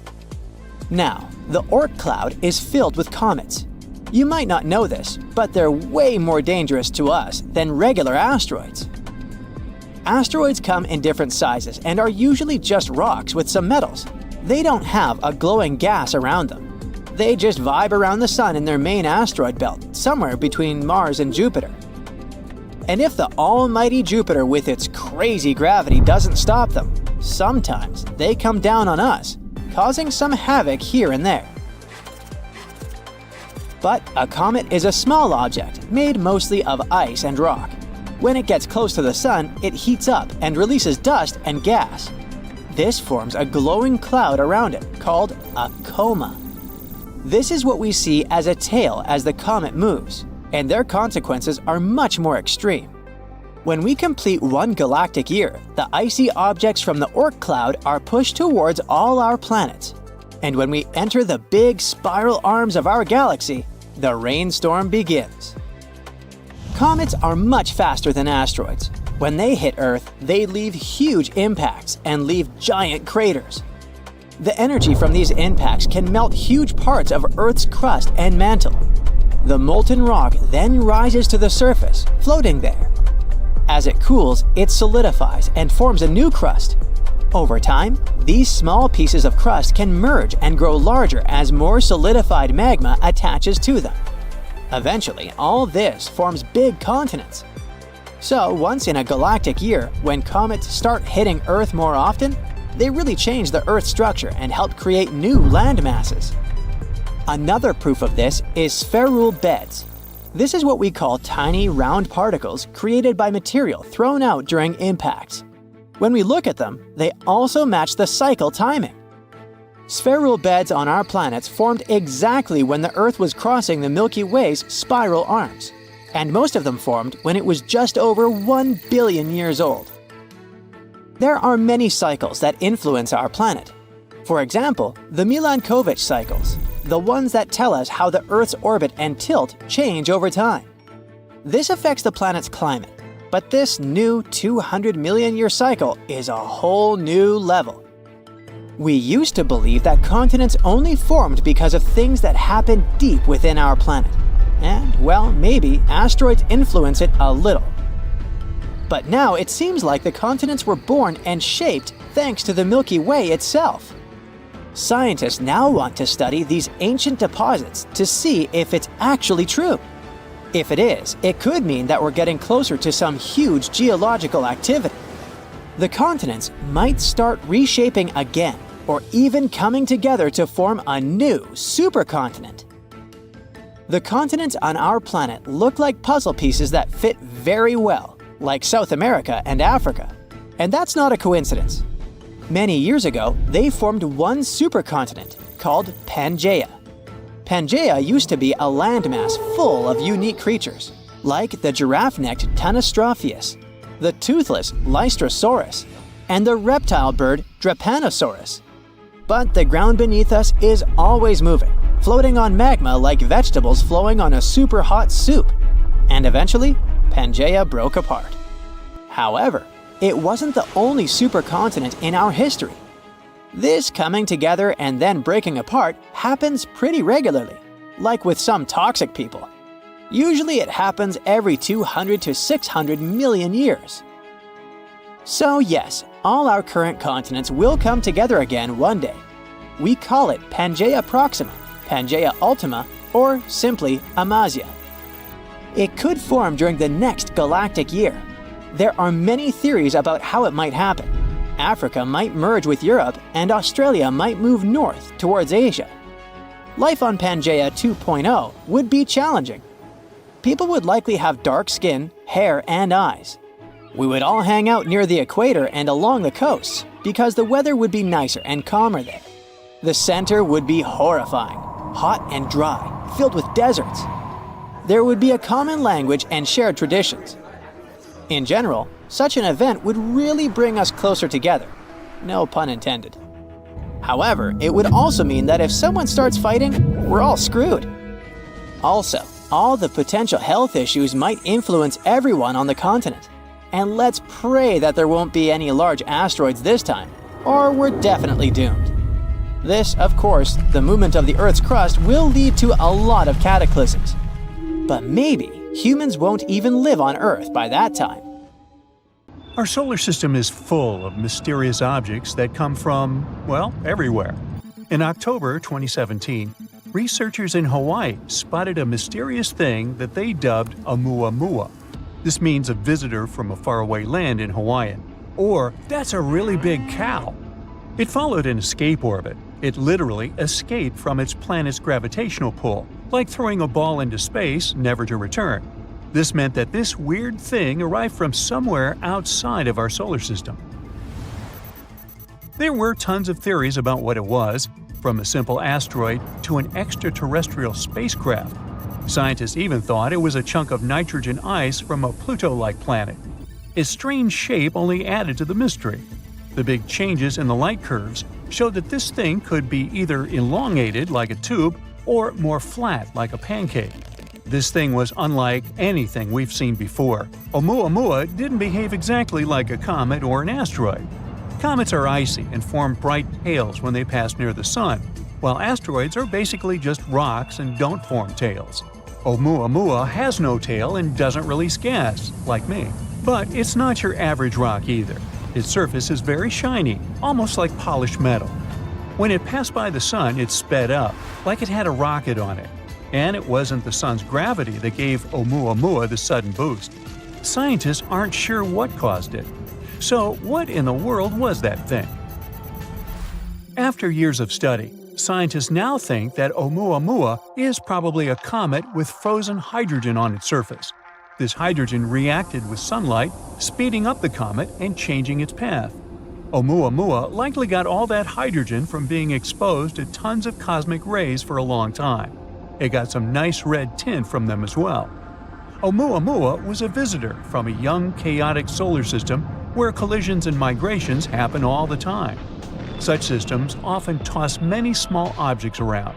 It might have been pushed out by a planet like Jupiter, whose gravity is so insanely strong that it can fling huge things into outer space. The same thing often happens with comets here. Oumuamua already left our solar system, although similar objects visit us sometimes, about once per year. To learn more about these mysterious guests, astronomers plan to send a probe to chase Oumuamua. We'll use Earth's and Jupiter's orbits to slingshot it fast enough to catch up with the comet. But some of the unexpected visitors stayed a bit longer. In October 2019, NASA's Hubble Space Telescope took a picture of a bluish comet trailing dust and gas. It was already in the solar system at the time, around 260 million miles away from Earth, somewhere between Mars and Jupiter. We saw the glowing dust surrounding it, but we couldn't yet see its nucleus since it's way too small. Well, small is relative here. The thing is about 3,200 feet across, which is like the length of 9 football fields. In March 2020, Hubble images showed that a small fragment of the comet broke away from the nucleus. That means that the comet is very active, unlike Oumuamua. As we observed it further, we found that the nucleus is a loose mix of ice and dust particles. Its surface is also very similar to others, with rough areas and smooth blankets of icy, dusty debris. The comet was discovered by an amateur astronomer, Gennady Borisov, so it got the name Comet 2I Borisov. Congratulations! Scientists quickly confirmed it came to us from outside our solar system. And this thing sure was an enthusiastic tourist. It traveled at a breakneck speed of about 110,000 miles per hour. That's fast enough to circle the Earth 4 times in just 1 hour. This visit was fascinating for several reasons. Most comets in our solar system come from the Kuiper Belt or the Oort cloud. The Kuiper Belt is a region of space beyond the orbit of Neptune. It's like a big, distant ring around the Sun, filled with many small, icy objects. All of them are ancient leftover pieces from the time when our solar system was still very young. The Oort cloud is much farther. It's like a giant bubble around the solar system, also filled with super old icy objects. Most long-period comets come from there. But where did the comet 2I Borisov come from? We still don't know for sure. Scientists say that it likely formed in another star system, which could be either younger or older than our solar system. Would be weird if there was a third option, NASA. Anyway, it might have been kicked out from its home system, just like Oumuamua. Although Comet 2I Borisov is too small to hold on to its own atmosphere, it developed a coma when it approached the Sun. Now, coma is a funny name for that beautiful glowing cloud of gas and dust that surrounds the comet's nucleus. It forms when the Sun's heat causes the comet's ice to vaporize, releasing dust and gas into space. This one was friendlier than Oumuamua and gave us some more time to study it. As a result, we learned more about its cool, unique traits. For example, it had never interacted with another star. But, unfortunately, Borisov had to leave too. Now it's on a path that will take it back into interstellar space. However, there are many more visitors to come, and you might have heard of this one. The Great Comet of 1996. That's what we call the comet Hyakutake. It was also named after the astronomer who discovered it, Yuji Hyakutake. In a beautiful coincidence, it was discovered on New Year's Eve. On March 25, 1996, this thing passed by incredibly close to Earth, only about 0.1 astronomical units away, a bit farther than the Moon. It passed over the North Pole. This made it one of the closest comet encounters in 200 years. It was visible worldwide, and it looked very bright and beautiful in the sky, stretching out widely. And it didn't stay for one night only. It got more and more visible during March, becoming one of the brightest objects in the night sky by the end of the month. The comet only fully faded by the end of May. It's a long-period comet, which means it takes hundreds of years to orbit the Sun. The last time it visited was about 17,000 years ago, and now its orbital period increased to 70,000 years. But don't be upset, there are other comets that will brighten our days and nights. Besides, some space objects prefer to stay around for longer. Now, there's this asteroid with a multisyllabic name that, to pronounce, is above my pay grade. This name in Hawaiian means the mischievous one of Jupiter. Luckily, scientists had mercy on us and dubbed it BZ. Hey, speaking for all the other narrators, thank you. It's a small asteroid, only about 1.8 miles in diameter. You can guess from the name that it shares an orbit with Jupiter. But there's a cool catch. The asteroid moves in the opposite direction, which is known as a retrograde orbit. The unusual asteroid was discovered on November 2014. It orbits the Sun for about 11 years and 8 months, sometimes passing inside and outside of Jupiter's orbit. It's been this way for at least 1 million years, and it will remain so for about 1 million more. But why does it move so unusually? BZ might actually be an interstellar immigrant. Perhaps it passed by our solar system about 4.5 billion years ago, around the time when the Sun was just forming. Then it got captured by gravity, but saved its opposite orbit. Or maybe it came from the Oort cloud. Then it could get its weird orbit from the mysterious planet 9, a hypothetical planet that's believed to exist in our solar system far beyond Jupiter. In any case, this asteroid gives us more insight into the history of the solar system and how organic materials can travel to us from outer space. Now, at any given time, there are thousands of objects in our solar system that come from outer space. They stay here for different lengths of time, but sometimes we get lucky, and they end up teaching us a lot about interstellar space. When a team of astronomers embarked on an ambitious project to craft a comprehensive 3D depiction of our galaxy, they anticipated standard findings. Yet, they stumbled upon something completely unexpected. Dr. Anna Banaka, a distinguished scientist from Harvard, detected an unusual interference in the stellar streams of our galaxy. These stellar streams are essentially pathways of stars that traverse galaxies in unison. The specific stream in focus, named GD1, spans a remarkable distance across our celestial canvas. Historically, this stream maintained a consistent line, molded by the galaxy's gravitational pull. However, Dr. Banaka observed an anomaly, a gap with an irregular outline. It appeared as though a massive entity had recently burst through GD1, its gravitational prowess pulling stars along its path. Intriguingly, telescopes couldn't pinpoint what caused this disruption. The burning question then was, what could this invisible force possibly be? I hope this unknowable force doesn't stop you from clicking the subscribe button, giving it a like, and hitting the bell. Your support is very important. Thank you. There's a hypothesis that an unfamiliar star could be the culprit. However, Dr. Banaka believes that the size of this disturbance is much larger than any known star. It would need to be a staggering 1,000,000 times the mass of our Sun. But let's consider another possibility. What if a gargantuan black hole, akin to the one at our galaxy's core, caused this disruption in the Milky Way? If two such black holes neared each other, they might get trapped in their mutual gravitational pull, leading to a potential catastrophic collision. Then, the stronger of the two holes would consume the weaker one, and one huge supermighty black hole would appear. But people have yet to witness a collision of black holes. Plus, scientists can't predict the consequences of such a merge, even though they've simulated it on powerful computers.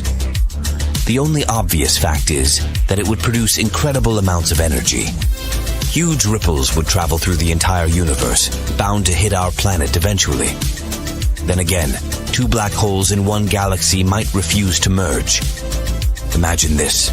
A supermassive black hole hundreds of millions of times the mass of the Sun is spinning in the center of the Milky Way at a phenomenal speed.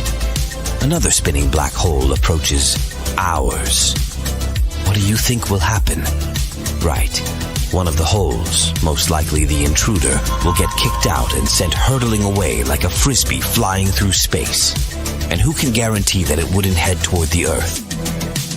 Luckily for us, there aren't any supermassive black holes in the vicinity, so this theory fails to explain the mysterious bullet hole phenomenon. Dr. Banaka still doesn't rule out the possibility that the intruder is some kind of luminous, star-like object.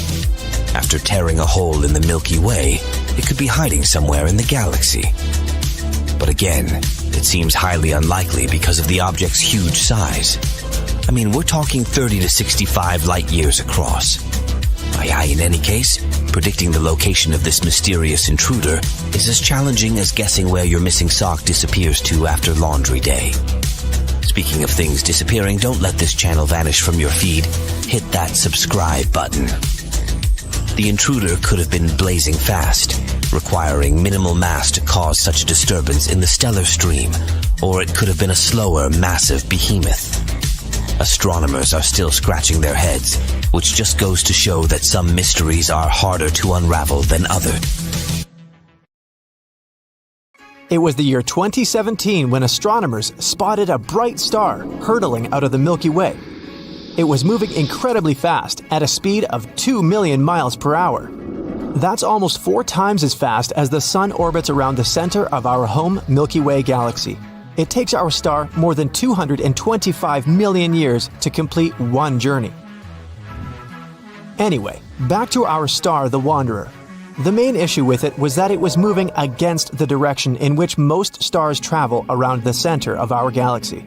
Even more bizarre, it consisted of totally different star stuff. Astronomers managed to identify its composition.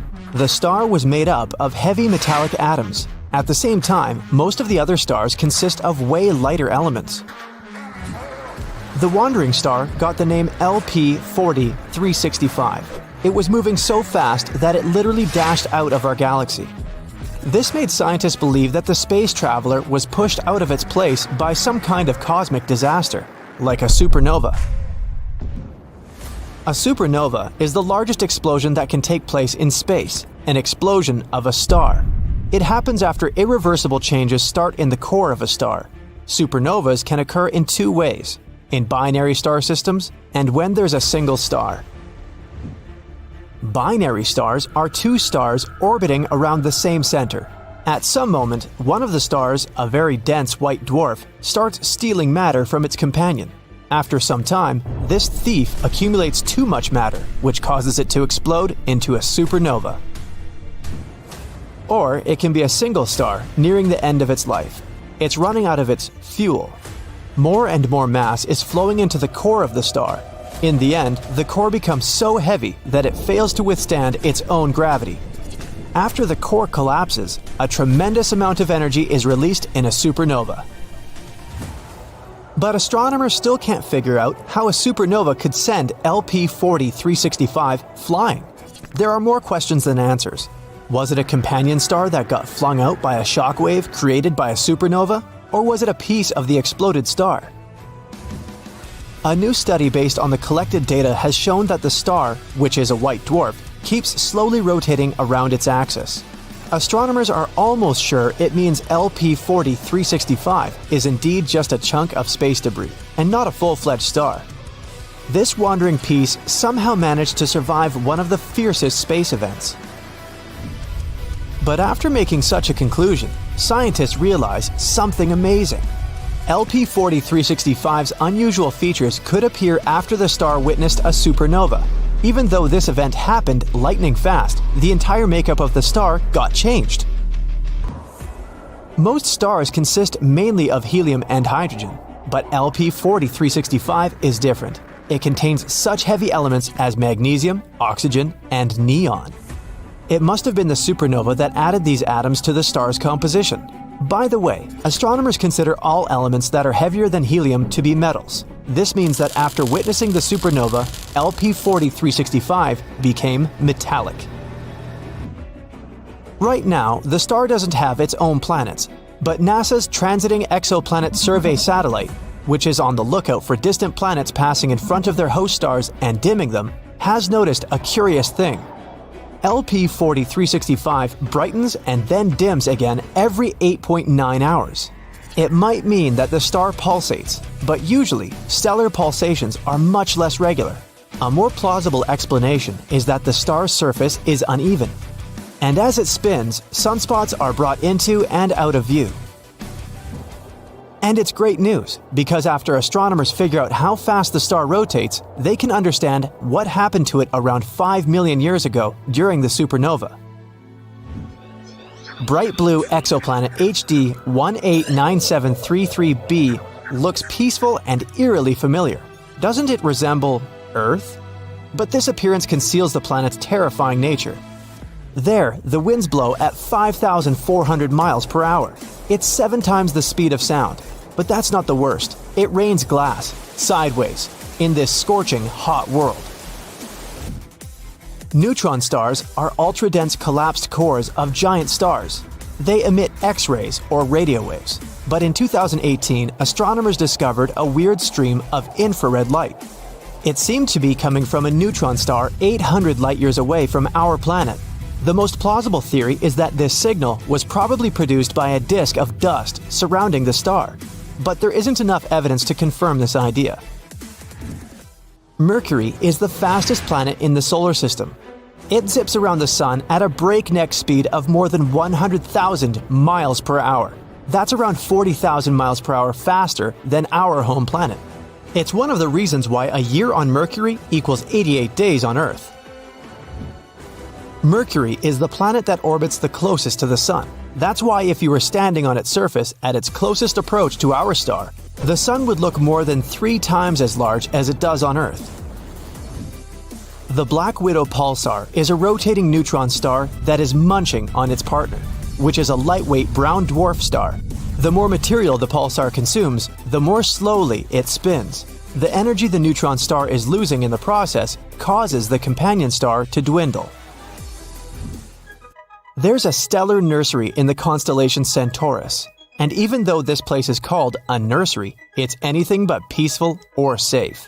It's made up of hydrogen and newborn stars and is located in a nebula around 6,500 light-years away from Earth. A nebula is a giant cloud of gas and dust floating in space. The intense energy baby stars emit makes hydrogen clouds glow ominous red. This energy is so powerful, it's eating away dark clouds of dust. Astronomers can see them disappear like lumps of butter on a hot frying pan. Faraway Neptune-sized exoplanet Gliese 436b is a paradox. It's made of scorching hot ice, and this ice is burning. The planet completes one full orbit around the red dwarf Gliese 436 in just 2 days. It means the exoplanet travels very close to its parent star. That might be the reason why the planet's temperatures rarely drop below 800 degrees Fahrenheit. But the strangest thing? The planet hosts huge volumes of water ice known as Ice X. And this ice remains solid despite such incredibly high temperatures. Jupiter is the largest planet in the solar system. It's 318 times as massive as Earth. It's also 2.5 times as massive as all other planets of the solar system combined. But here's a paradox. If this gas giant got even more massive, it'd actually become smaller. The added mass would make the planet denser, and this would cause it to start pulling in on itself. Astronomers claim that Jupiter can eventually end up being 4 times as massive as it is now. But at the same time, its size won't change. DGSAT-1 galaxy is as big as the Milky Way, but it's nearly invisible because its stars are spread out incredibly thin. But what makes the galaxy so unique is that it's sitting all alone, unlike other galaxies of this kind. Those are usually found in clusters. It can mean that DGSAT-1 was formed in a different era, probably a mere 1 billion years after the Big Bang. If it's true, the galaxy is a real living fossil. Saturn's moon, Hyperion, is one of the most bizarre-looking moons in the solar system. But the appearance isn't the strangest thing about this space body. The pumice stone-like rock is pockmarked with countless craters, and it's also charged with static electricity, which is flowing out into space. About 4,000 light-years away from Earth, there's a planet that seems to be one enormous diamond. The planet is denser than any other discovered so far and consists mostly of carbon. It's so dense that astronomers think this carbon might be crystalline. It means that at least some part of the planet is diamond. Ceres is the most massive space body in the asteroid belt between Jupiter and Mars. It totals almost a third of the entire mass of the whole belt. But at the same time, Ceres is the tiniest of the dwarf planets out there. It's also the only dwarf planet that dwells in the asteroid belt, and also the only one that is located in the inner solar system. Astronomers sometimes call Jupiter a failed star. The gas giant indeed contains a lot of helium and hydrogen. But its mass isn't enough to start a fusion reaction in its core. And that's exactly how stars produce energy. They fuse the atoms of hydrogen together under extreme pressure and heat and create helium. In the process, they also release light and heat. Jupiter could start a nuclear reaction and become a star only if it was 70 times its current mass. Space is completely, eerily silent. That's because in the vacuum of space, there's no atmosphere, and the sound waves need some medium to travel through. That's why worlds with atmospheres like Earth are full of noise. Unlike their massive siblings, hypothetical mini black holes could be really tiny, not bigger than an atom. Even so, just one minuscule thing would have enough mass of 1,000 sedans. One theory claims that tons of micro-black holes could be created right after the Big Bang.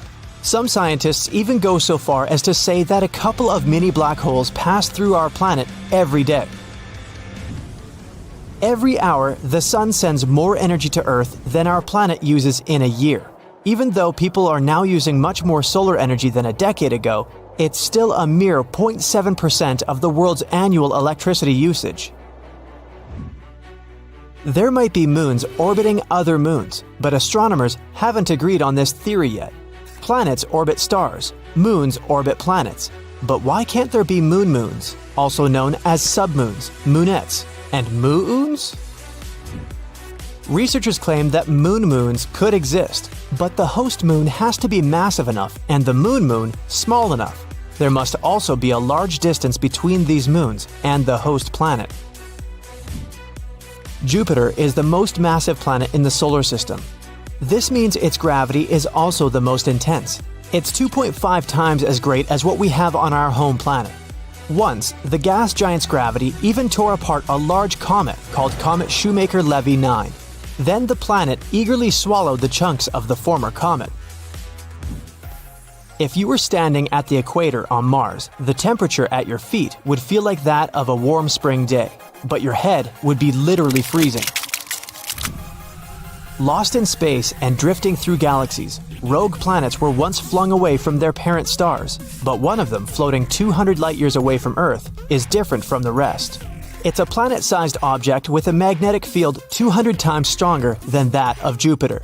This field is so powerful that it generates never-ending flashing auroras in the planet's atmosphere. Europa is one of Jupiter's largest moons, even though it's smaller than Earth's moon. But the cool thing about this satellite of the gas giant is that it's covered with ice. And some of this ice is smooth, which means you could skate there. And a 3-foot axle jump you can perform on our planet would take you 22 feet into the air. At the same time, the landing speed on Europa would be the same as it is on Earth. Haumea, a dwarf planet orbiting the Kuiper Belt, has a bizarre elongated shape and 2 moons.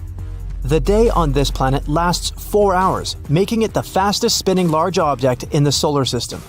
But the most mysterious thing about Haumea is that the planet has a thin 40-mile wide ring circling it. Astronomers haven't managed to figure out how or why it appeared around the dwarf planet. 11 Earths could fit across the equator of Jupiter, and if our planet was the size of a grape, the gas giant would be as large as a basketball. 9 spacecraft have already visited Jupiter. 7 of them just flew by, and 2 orbited the huge planet. The most recent of them, Juno, arrived at Jupiter in 2016. The craters of the moon's south pole are likely to be the frostiest place in the whole solar system. The craters' floors are always in the shadow. That's why the temperature never rises above 397 degrees Fahrenheit, even during the day. If you decided to fly a plane to Pluto, your journey would take around 800 years. You'll find the highest mountain in the solar system on an asteroid called Vesta. Its peak rises 14 miles above the base of the mountain. This makes Rye Silvia, that's what the mountain is called, almost 3 times taller than Everest. Saturn's rings weren't discovered all at once. It happened gradually. That's why they were named alphabetically in the order scientists found them. Now they go like this: D, C, B, A, F, G, and E. A day on Venus is around 243 Earth days long. But the bad news is that you'd have to wait for a weekend for 3 years. All because a day on Venus is longer than its year. A solar phenomenon called terminator events is taking place at the Sun's equator. Disastrous magnetic field collisions seem to cause ginormous twin tsunamis of plasma. These tsunamis tear across the star's surface, moving at a speed of 1,000 feet per second. They can last for weeks at a time and happen almost every decade. The winds on Neptune are the fastest in our solar system. Most of them can reach the speed of 1,600 miles per hour. Almost any of these enormous storms could easily swallow our entire planet. The 18th brightest star in the night sky, Fomalhaut, is a terrifying sight. It's dubbed the Eye of Sauron because a ring of dust and debris circling it makes it look like a giant eye staring into your soul. The intimidating star is more than twice the mass of our Sun and is 25 light-years away from Earth, which isn't that far away considering distances in space. Mars has 2 moons, Phobos and Deimos. In the next 30 to 50 million years, the planet's gravitational forces will tear Phobos apart. It'll probably result in the formation of a ring around Mars. An asteroid the size of a car enters the atmosphere of our planet every year. Such an intruder could wipe out a small town off the face of the Earth. Dust and smoke would rise into the atmosphere, preventing sunlight from reaching the surface of the planet. It would cause the temperatures all over the world to drop, and the climate would change. Luckily, such asteroids burn in the atmosphere before they even come close to the surface. The radio signal produced by a spacecraft when it contacts Earth is less powerful than a light bulb in your fridge. By the time this signal reaches our planet, its power is only 1/10000000th of a watt. No wonder that antennas gathering these super weak signals are huge. The Deep Space Network that detects signals from spacecraft has dish antennas that measure up to 230 feet across. That's more than the width of a soccer field. In 1999, NASA lost a Mars orbiter because one engineering team was using the metric system, and another was doing calculations with the help of the imperial system. Nebulas are giant clouds of gas and dust. With time, gravity starts to pull these clumps of dust and gas together. They grow larger and larger, and their gravity gets more powerful. One day, a nebula's mass becomes so great that it collapses under its own gravity and forms a new star. Around 4,000 light-years away, in the constellation of Scorpion, there is the Butterfly Nebula. Its wingspan is greater than 3 light-years, and the structure inside the nebula is one of the most complicated ever observed. The nebula's central star, a white dwarf, is heated to an insane 450,000 degrees Fahrenheit. This means it was formed from another huge star, likely more than 5 times the size of our Sun. The white dwarf is surrounded by a thick disk of dust and gas at the equator. That's what probably makes the whole structure look like an hourglass, or a butterfly. If you decided to lump together all the known asteroids in the solar system, their total mass wouldn't exceed even 10% of the mass of our Moon. A cloud of water vapor is floating in space. It surrounds a supermassive black hole 12 billion light-years away from Earth. The cloud contains 140 trillion times the entire volume of water on our planet. Astronomers think this water cloud appeared just 1.6 billion years later than the universe itself. The densest objects in space are neutron stars. They're the size of a small city, yet their mass is about 1.4 times the mass of our Sun. A single teaspoon of neutron star material would weigh 1 billion tons. And a neutron star's gravity is 2 billion times stronger than the gravity of our planet. In 1993, the Galileo probe was traveling past a miniature asteroid.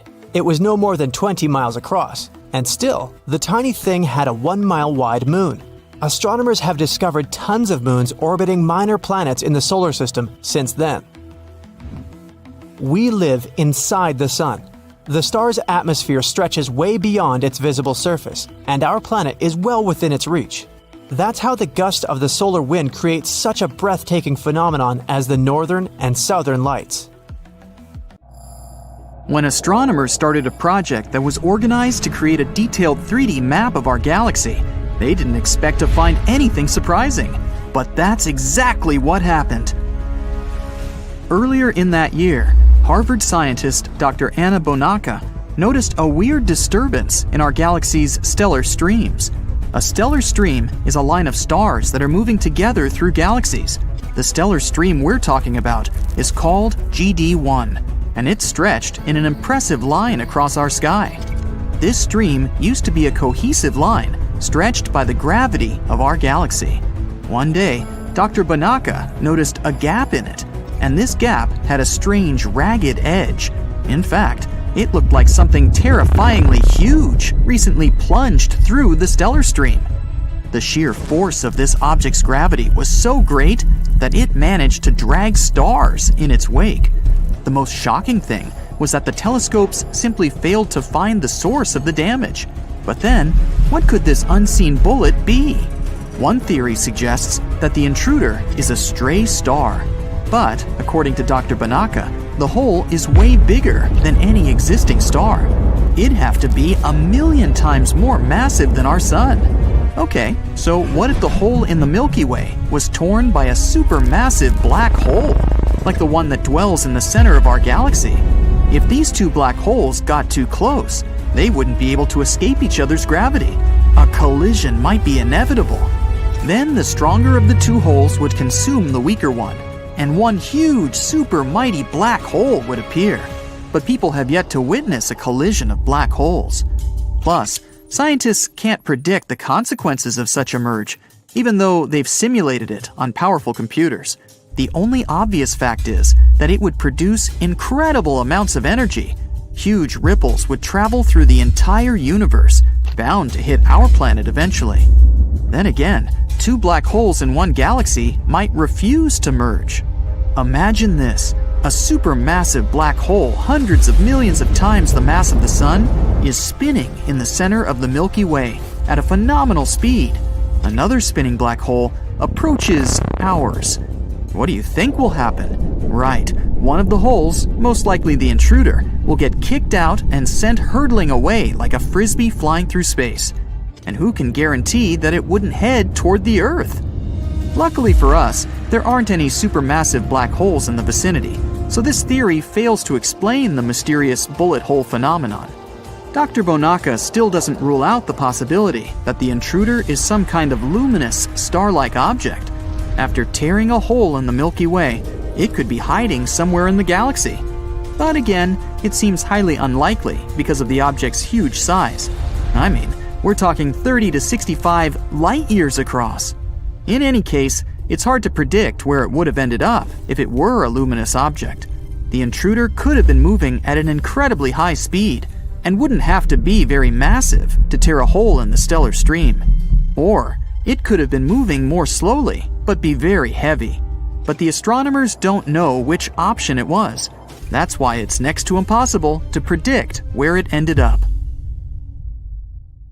Traveling to space costs a fortune, but there's a way to make it affordable. You step into an elevator, push the button, and voila! You're flying to the stars, all thanks to nanotubes. But then something hits the elevator on the way. You're stuck inside, and now you're doomed to float in space forever. Now, if you want to travel in space, get ready to shell out around $55 million. But in the near future, you'll probably be able to travel to space with just the push of a button without breaking the bank, because space elevators might come into play. While the idea of galactic lifts seems like something out of a sci-fi movie, it is a real possibility that could revolutionize space travel. With an estimated cost of $8 billion, space elevators could be a one-time investment that would last us forever. NASA alone spends around $2.7 million on rocket fuel per minute. To launch a rocket, they need to pay up to $178 million. These costs could be significantly reduced with the use of elevators. Most super tall buildings on Earth have a massive foundation to help with their balance and weight. As you look up, they get thinner and thinner. Even the tallest building in the world, the Burj Khalifa, is massive at the bottom and narrow at the top. If we wanted to construct something like a gigantic lift, we would need an enormous amount of concrete to build a foundation for it, which goes against the point of saving some cash. Now, get a string, tie a ball at the end of it, and start spinning it. The string in your hand will stay in one place, and the ball will revolve around your hand. This is called centrifugal force, and the elevator will work in the same way. The ball will be the base in space, and the rope will hang toward Earth. The station from where we would enter the elevator would be in the middle of the Atlantic Ocean, and the line would extend from there. For this to be possible, the line must be perfectly synchronized with Earth's rotation. Otherwise, it would simply break or wrap around the Earth like a scarf. Also, the orbit the line would be following should be a perfect circle, because the line wouldn't be able to get shorter or extend. A bunch of research has been done using algebra to find the ideal solution. Wait a second, there's a use for algebra? Never mind. Meanwhile, I won't bore you with the math. We'll go straight to the point where the precise distance from the station in the Atlantic to the one in space must be 22,236 miles above the Earth, where the geosynchronous orbit starts. There, the four outward forces are much stronger than the downward force. That's why the station would stay in one place. When you construct a house or a building, you start from the bottom going up. But to create this engineering wonder, we would need to do everything in reverse and start at the top. The main problem here would be the weight. If the line was too heavy, it would disrupt the orbit, and the conveyor dumbwaiter host would not work. So, we need to balance the station in space to ensure it worked flawlessly. Steel is one of the most robust materials on Earth. The cable in every lift is made from steel. But when you need a 22,236-mile-long cable, things can get tricky. Steel is hard to break, but it's cumbersome, and when you have to use a lot of it, problems start to arise. We use heavy steel a lot in construction, but we have lighter materials that might put less stress on the station and eliminate this problem. Also, the line would have to be tapered because, at the endpoint, there would be close to zero stress. But it would still have to be thicker than really needed due to a bunch of safety factors. At the start, the rope would be around 0.5 inches. After using some complicated math, we can figure out the thickness at the end, which is a number so long I am unable to pronounce it. But believe me, it's a big one. So, steel is off the list. Another candidate is Kevlar, which is 5 times stronger than steel. And if we added such materials as carbon and titanium into the mix, the strength would increase tenfold. The line would have a diameter of around 262 to 557 feet. This is drastically smaller than the diameter of the steel cable could be. The bad news is that doing this is too pricey.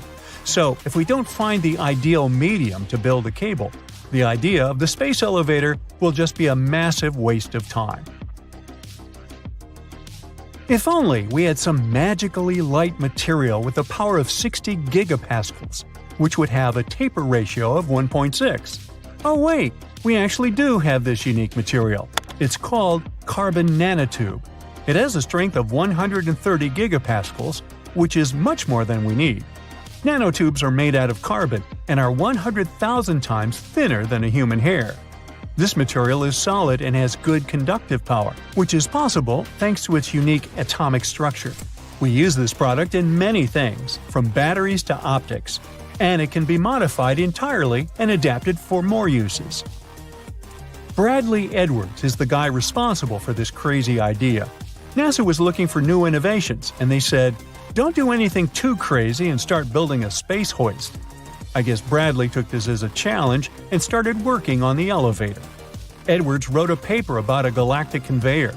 When he published it, he expected many people to find flaws in his work, but surprisingly, nobody did. His work was spot on.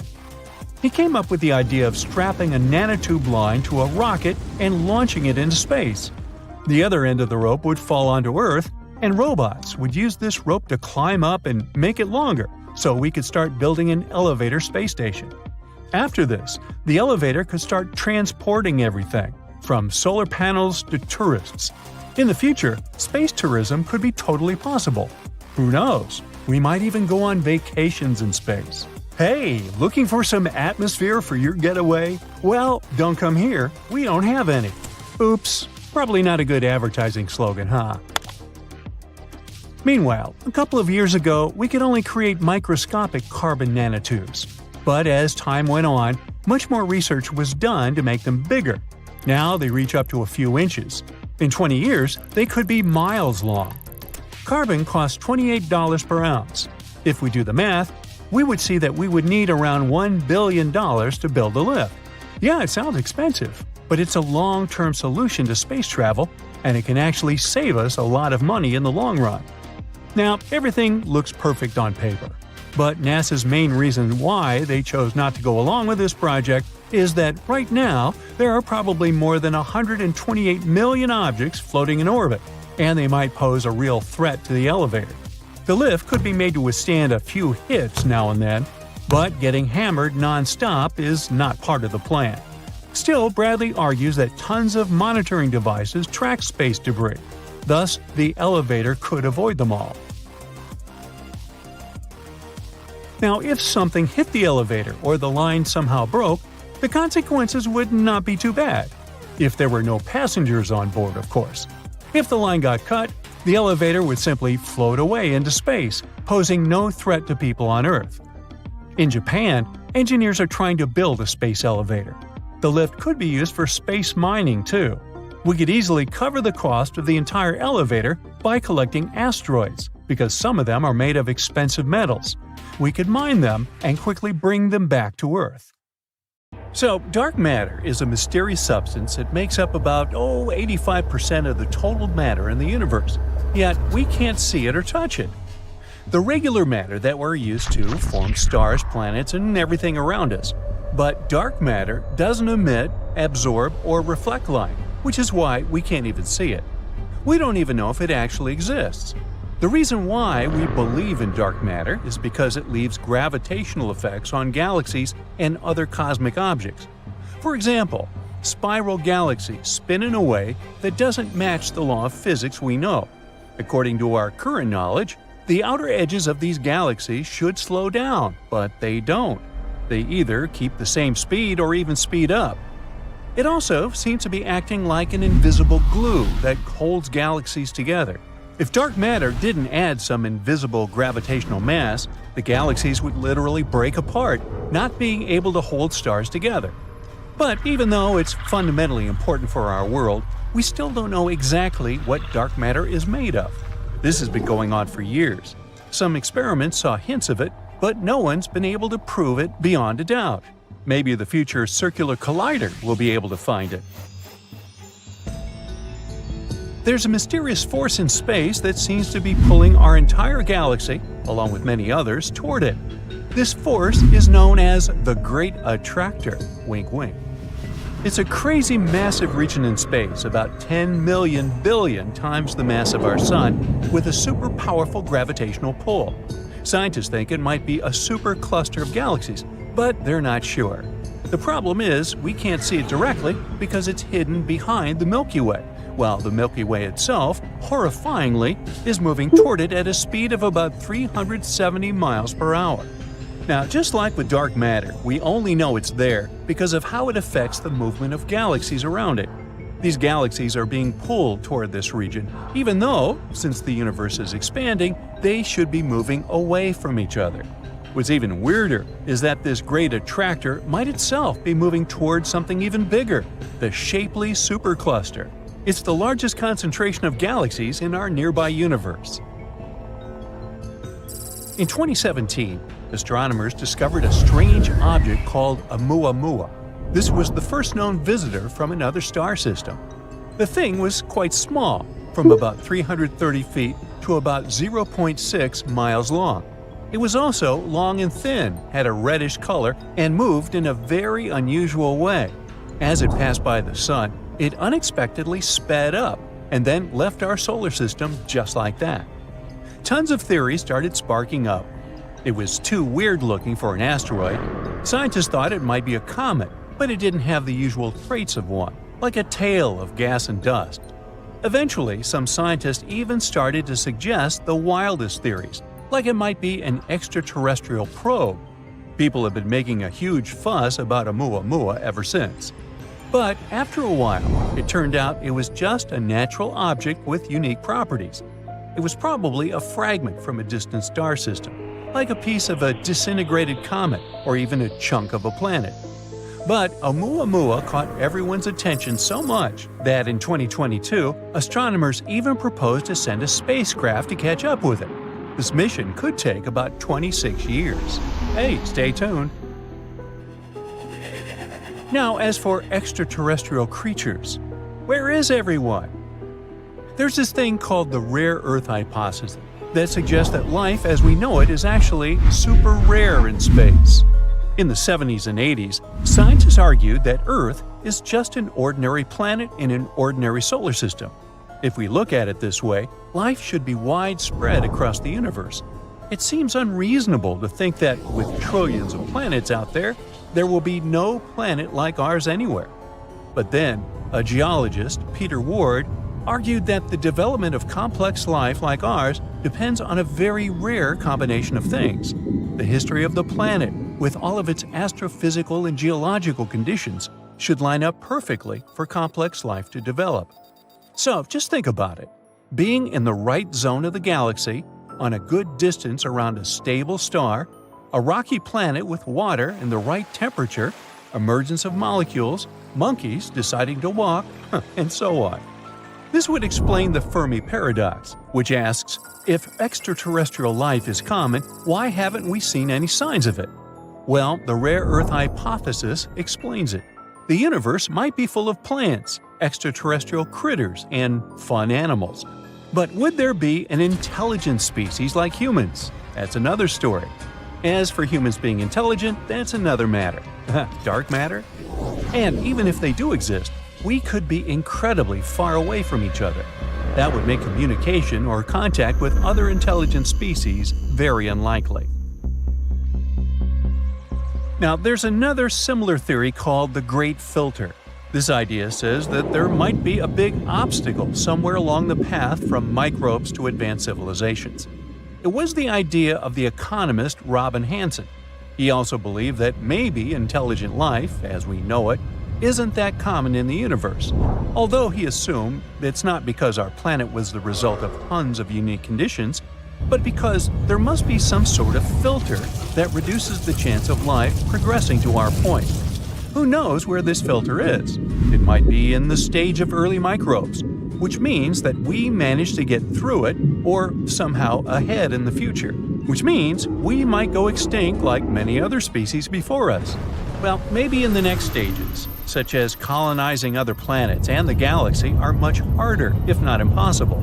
Something unexpected might come up, potential catastrophes, resource exhaustion, or other challenges. Now, there's this thing called a pulsar. It's a weird type of star that sends out regular bursts of radio waves, like a flickering space lighthouse. You see, in space you often find a pulsar and a smaller companion star that rotates around it. But one day, scientists discovered this system, which was also surrounded by tons of some energetic material. They suddenly realized that these are probably the remains of another companion star, which was very big in size. But the pulsar was blasting out powerful radiation and particles, slowly consuming its companion. This is kind of like how a black widow spider eats its mate, hence the name. Since then, they've found other similar systems. They've grouped them all into one spider family. There are also Redback pulsars, which destroy slightly larger companions, and Huntsman pulsars, which have companions that are massive enough to resist being completely destroyed. Even though so many safety measures are taken, space is still an unpredictable place where we don't have as much power as we'd like to. Back in 1973, during a spacewalk on the Skylab space station, 2 astronauts were in a very risky situation. They were out in space fixing things, but they didn't have the same handy jetpacks like astronauts do today. They could only rely on safety tethers. Suddenly, the solar arrays they were working on moved unexpectedly and pushed them out of their position, almost sending them drifting off into space. Thankfully, the safety ropes did their job. Strong, resistant to heat, and attached to astronauts' waists, these tethers can hold a weight of about 881 pounds. This accident happened before SAFER came into use. It's easy to understand why accidents at work are way scarier up there than some regular 9-to-5 job on Earth. But that's why you have more training and special equipment to keep you safe. First, astronauts are always attached to the spacecraft with tethers, so they don't float away like a helium balloon. It may seem like a spacewalk is such a big deal that the ISS needs to stop when the astronauts are out there doing their thing, but it's not like that. If the ISS were ever to stop, it would fall straight down to our planet. So, once an astronaut is in a stable orbit, they stay in that orbit, unless some new force acts out. The first spacewalk wasn't as simple as those done later. It was performed in 1965, and it lasted 12 minutes. 2 men set out on a mission. One of them was supposed to float in space for a while taking pictures. But things went wrong. His spacesuit expanded too much, making it hard to move. He started to feel overheated, so he had to let some oxygen out of his suit, which was very risky. He could run out of air or get sick like a deep-sea diver. Getting back into the spacecraft was tough as well, but he somehow managed to do it. Then, more problems came. The spacecraft started spinning, oxygen levels rose dangerously, and there was a risk of an explosion. After a lot of struggle, they made it back to Earth, but landed in a random forest surrounded by wolves and bears during a snowstorm. It took a rescue party to find them.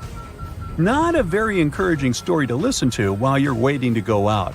But cheer up, things have improved since then. Hundreds of astronauts have taken spacewalks without any serious problems.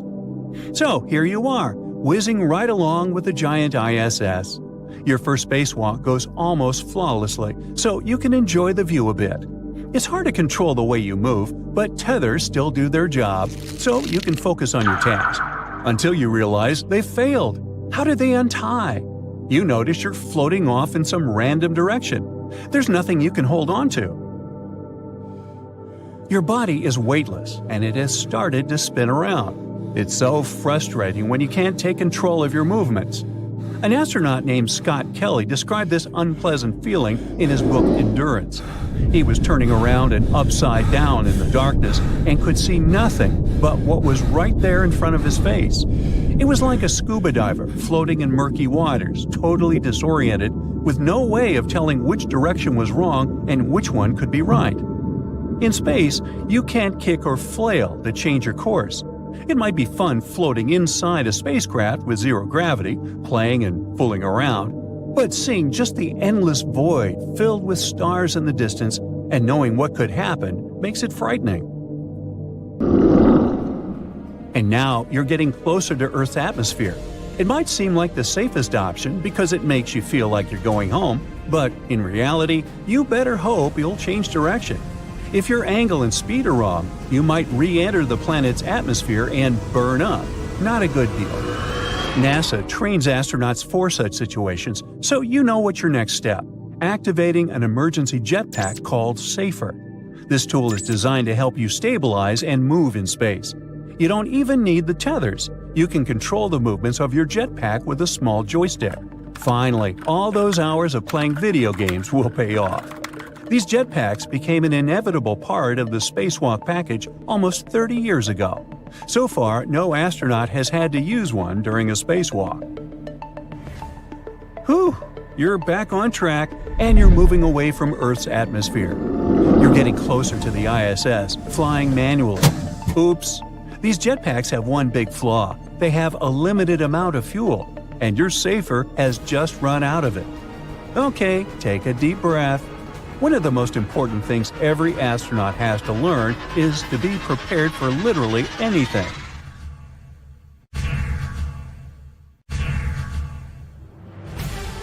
This strange radio signal wasn't found by a scientist on a serious mission. It was actually discovered by a college student just doing a regular project for school. Tyrone O'Doherty, an undergrad student at Curtin University in Australia, was sifting through old data of the southern sky. He was looking for any weird blinking radio signals. He finally stumbled upon one from 2018 that seemed to shoot radio waves towards Earth like a lighthouse beam. Excited about his find, Tyrone shared it with his mentor, radio astronomer Natasha Hurley-Walker. She dove into researching this signal, hoping for a breakthrough. But despite checking different frequency data, they hit a dead end. But then, Natasha spotted a pattern. The signal repeated every 18 minutes. This was huge. But just as they were gearing up to study it further, poof! The signal vanished after only 3 months, leaving them with nothing. Not giving up, Natasha and her team scanned the skies again, desperate for a clue. Months passed, but nothing turned up. They were ready to give up, and then suddenly, a new signal popped up. This one kept blinking for 5 minutes, then it disappeared. And then it came back exactly 22 minutes later. The main question was if that signal was related to an 18-minute one. To figure it out, Natasha went back to the old radio data from that area.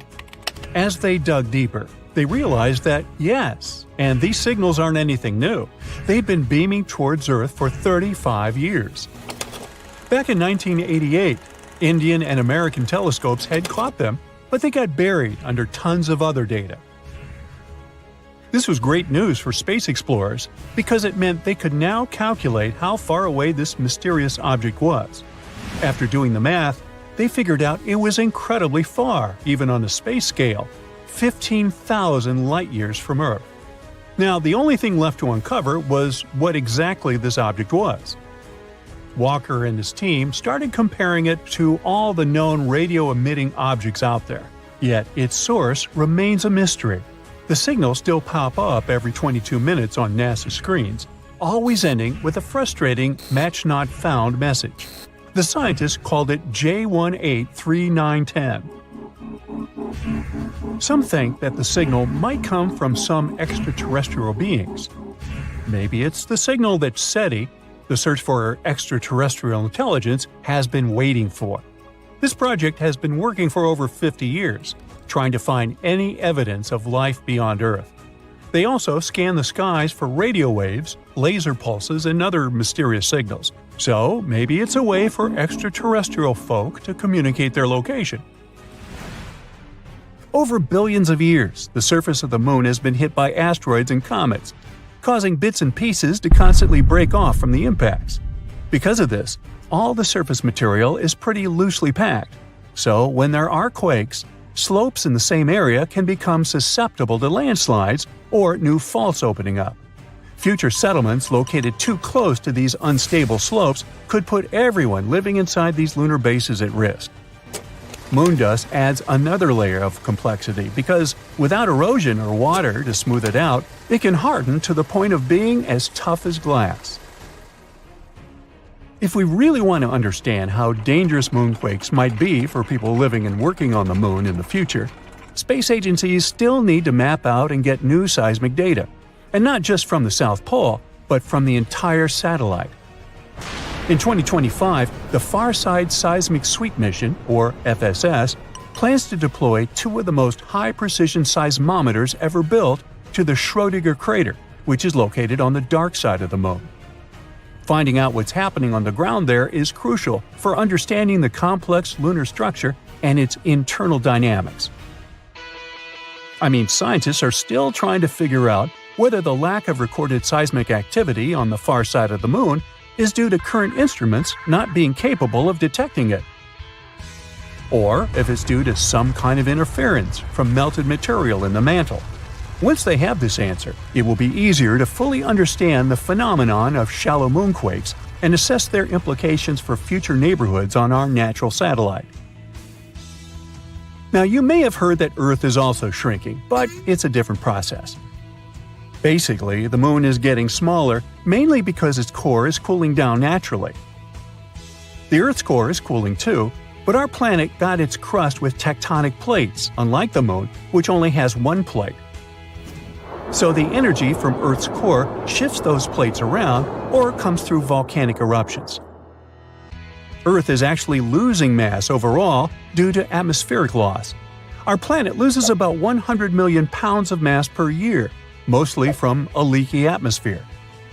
Earth's gravity isn't strong enough to retain the lightest particles, like hydrogen and helium, which escape into space. But don't worry, these numbers aren't cause for alarm, considering that our planet's atmosphere weighs about 5 quadrillion tons, a number I can't even imagine. So, in other words, it would take many, many, many times the current age of the universe for it to completely evaporate. We found a water cloud in space around a black hole. It's a gigantic water reservoir that's located about 12 billion light-years away from Earth. This must be the largest and farthest water reservoir ever detected in the universe. This one cloud contains an astonishing 140 trillion times more water than all of Earth's oceans combined. That's wet. The water surrounds a quasar, which is basically an incredibly energetic supermassive black hole. This quasar is about 20 billion times larger than the Sun and emits as much energy as 1,000 trillion suns. You do the math. As the black hole slowly consumes everything around it, it releases energy. This energy heats the surrounding gases and dust, causing the formation of water vapor. As a result, the black hole is surrounded by a huge water cloud and all the other gases and dust bath around it. This pair formed when the universe was only 1.6 billion years old, just a fraction of its current age. That means that the water isn't young at all and has been existing in galaxies for billions of years now. This quasar will only keep getting scarier and bigger. If it eats up all this gas and dust around, it could grow up to 6 times its current size, potentially becoming 120 billion times larger than the Sun. Think about that. In the heart of the galaxy, there lies a mysterious object, the likes of which no astronomer has ever seen. It streaks across the sky like a shooting star on caffeine. So, what is this mysterious blob? And how is it related to the black hole in the center of our galaxy? Let's find out. This thing is called X7. It's the mysterious blob that's been hanging around our galaxy's supermassive black hole for decades. Some even say it's been lurking around there for, like, hundreds of years. We know a few things about X7. For example, it weighs around 50 times as much as Earth. It may sound like a lot if you're an Earthling, but in space, that's like a tiny drop in the ocean. X7 is also moving pretty fast, at speeds of up to 700 miles per second. That's faster than you trying to catch the last slice of pizza before your roommate gets to it. But what in the world is this thing? A magic star we've never seen before? An extraterrestrial spaceship? Well, there are some theories connected to the blob's future tragic fate. Unfortunately, X7's days are numbered. Right now, it's on a 170-year-long elliptical orbit around the supermassive black hole at the center of the Milky Way. But it's not going to make it that far. Each year, it's spiraling closer and closer to the black hole. In just a few years, it will become spaghettified. Yes, that's a real scientific term. And finally get sucked in, never to be seen again. There are supermassive black holes in the centers of all galaxies, including our very own Milky Way. These black holes are so massive that they warp space-time, causing nearby stars to orbit around them at incredible speeds. They serve as cosmic vacuum cleaners that suck in anything and everything that comes close enough. The black hole in our galaxy is called the Sagittarius A star. Sounds like the name of a fancy Hollywood celebrity, doesn't it? But this celestial object is far more impressive than any mere mortal. It's about 4 million times more massive than our sun, which means it could probably eat our entire solar system for breakfast. But don't worry, these black holes may seem really scary, but in reality, they're too small to compete with an entire galaxy. They'll just suck in a couple of the nearest stars, and that's all. Also, Sagittarius A star doesn't seem to have a very good appetite. It's been observed to be pretty quiet lately, which is good news for us. But even if it were super greedy, it wouldn't pose any threat to us. This black hole is over 26,000 light years away. From Earth, we can see it in the Sagittarius constellation. In 2022, the Event Horizon Telescope collaboration released the first ever image of Sagittarius A star. It took years of collaboration and technology to capture this stunning image. And this is our second photo of a black hole in history. The first one was released in 2019, and it showed the supermassive black hole called M87 star. Yes, they both have star in their names. Don't try to make it make sense. Anyway, you may remember this photo as the first ever image of a black hole ever. It went crazy viral across the internet. And this black hole, M87 star, located in the Messier 87 galaxy, is way scarier than Sagittarius A star. You thought 4 million solar masses is impressive? Then how about 2.5 billion solar masses? M87 is a real monster. It's also known for its powerful jets of plasma, which are so energetic that they extend thousands of light years from the black hole's center. If M87 were a superhero, it would be Iron Man, with his repulsor beams on full blast. Now technically, you can't take a photo of a black hole itself, since it's, well, black. No light can escape its grasp. But the glowing orange ring in this photo shows the matter surrounding Sagittarius A star. It's called the accretion disk, a swirling disk of hot gas that spirals the center, heating up to millions of degrees in the process. It's like a giant fiery vortex, but with no escape. And the shadow in the center indicates the black hole itself. Inside that shadow, there's an event horizon. The event horizon is the boundary around the black hole beyond which nothing, not even light, can escape its gravitational pull. It's the point of no return, where the gravitational force is so strong that even the fastest object in the universe, light, can't escape.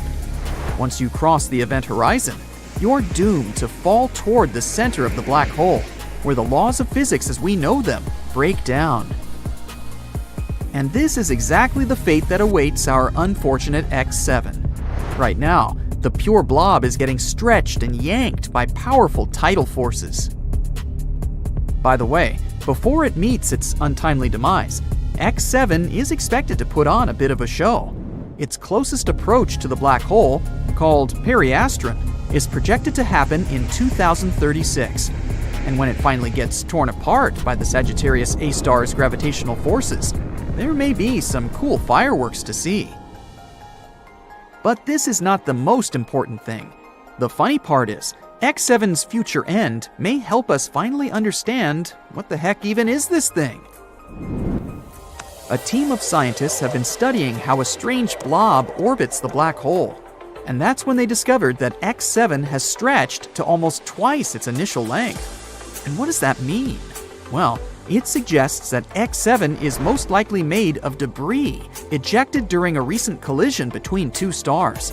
Yep, you heard that right, a space car crash. Imagine this. Two stars fall in love and start circling each other for many years. After that, they finally merge together. At this moment, they eject tons of gas and dust. And perhaps this cosmic dance created our blob baby, X7. It's basically like the crumbs left on the table after a giant space feast.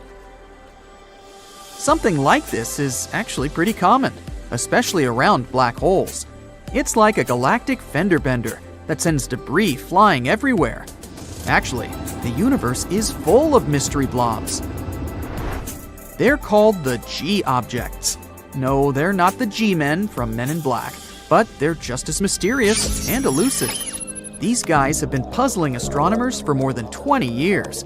They look like gas clouds, but behave like stars. It's like they can't decide whether they want to be a cloud or a star. Come on, guys, make up your mind. G objects stretch out at the closest point to the central black hole, but emerge intact, like a rubber band that stretches but doesn't break. Scientists think that they're the stars that have merged together into one. And while doing that, they also produce a huge cloud of gas that hides the result from view. Kinda like when you're wearing a bulky sweater, so that no one knows that you've put on a few extra pounds.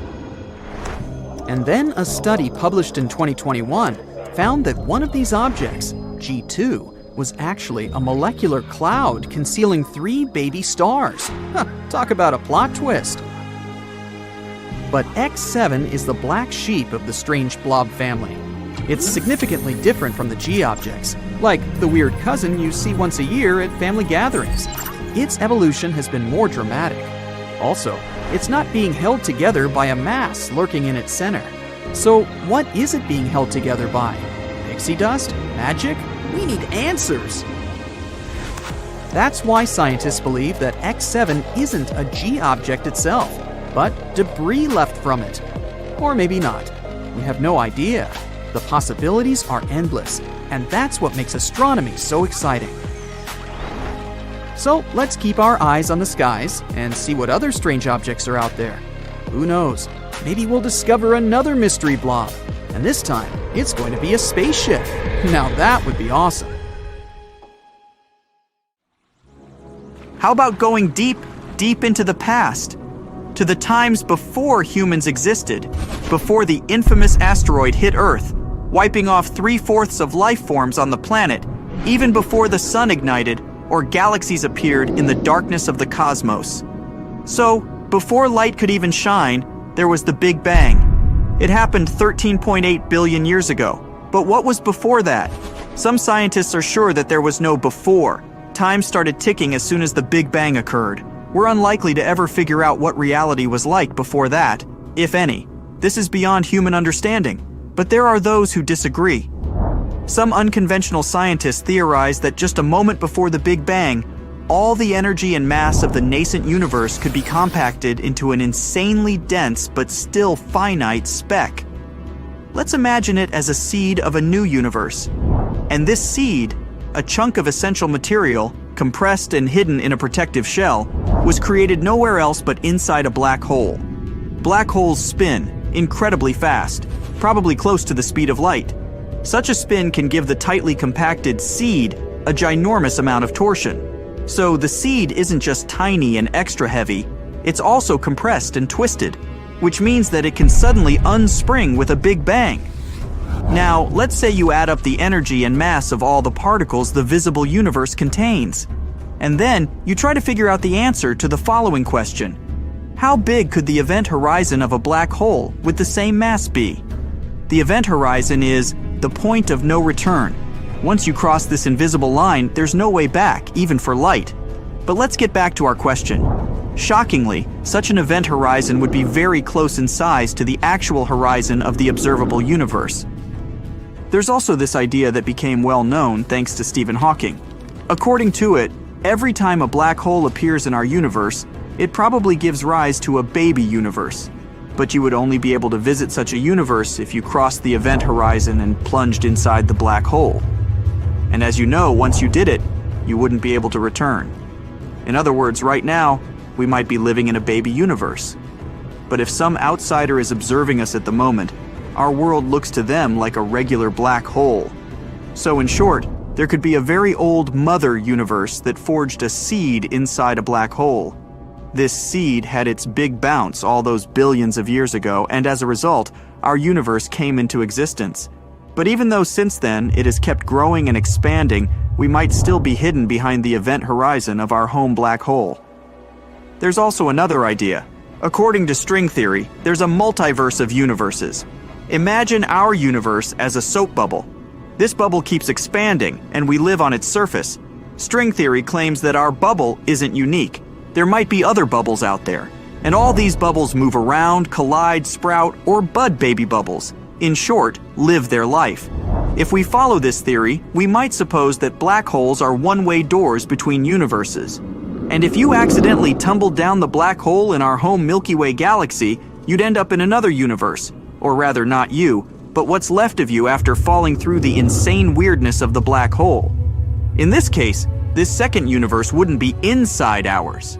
It would exist separately, and the black hole would merely be the link connecting them, like a shared route between two aspen trees. Whatever the truth, the danger is still there, lurking in the shadows. What if the black hole we live in decides to collapse? What if it pulls us deeper inside? Or if our world is just a bubble among trillions of other bubbles? What if it bursts one day?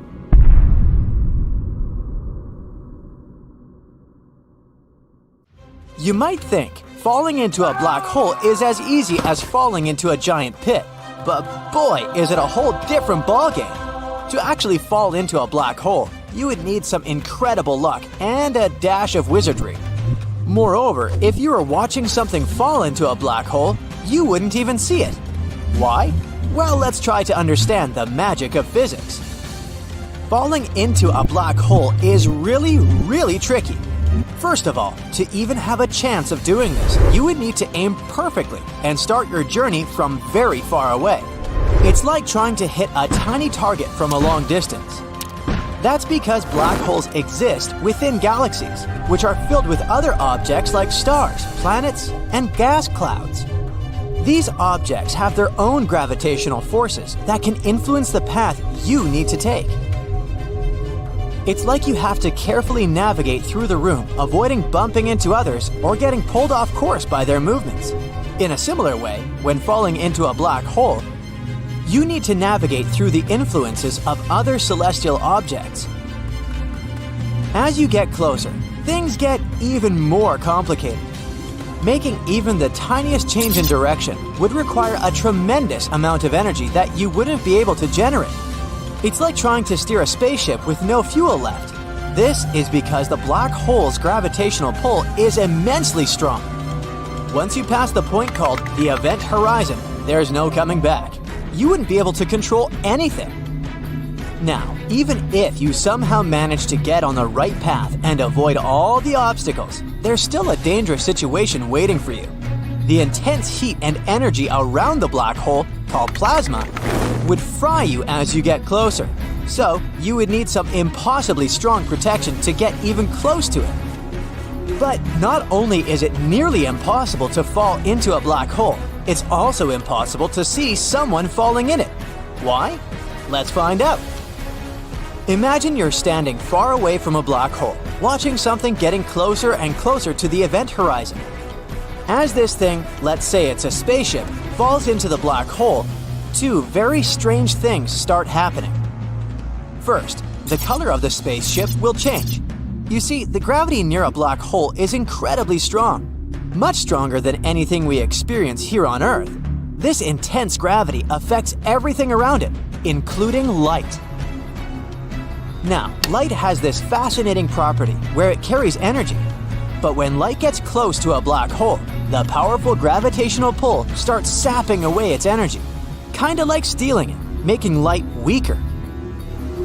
And you know how when you look at a beautiful sunset, the sun appears to be this warm, reddish-orange color?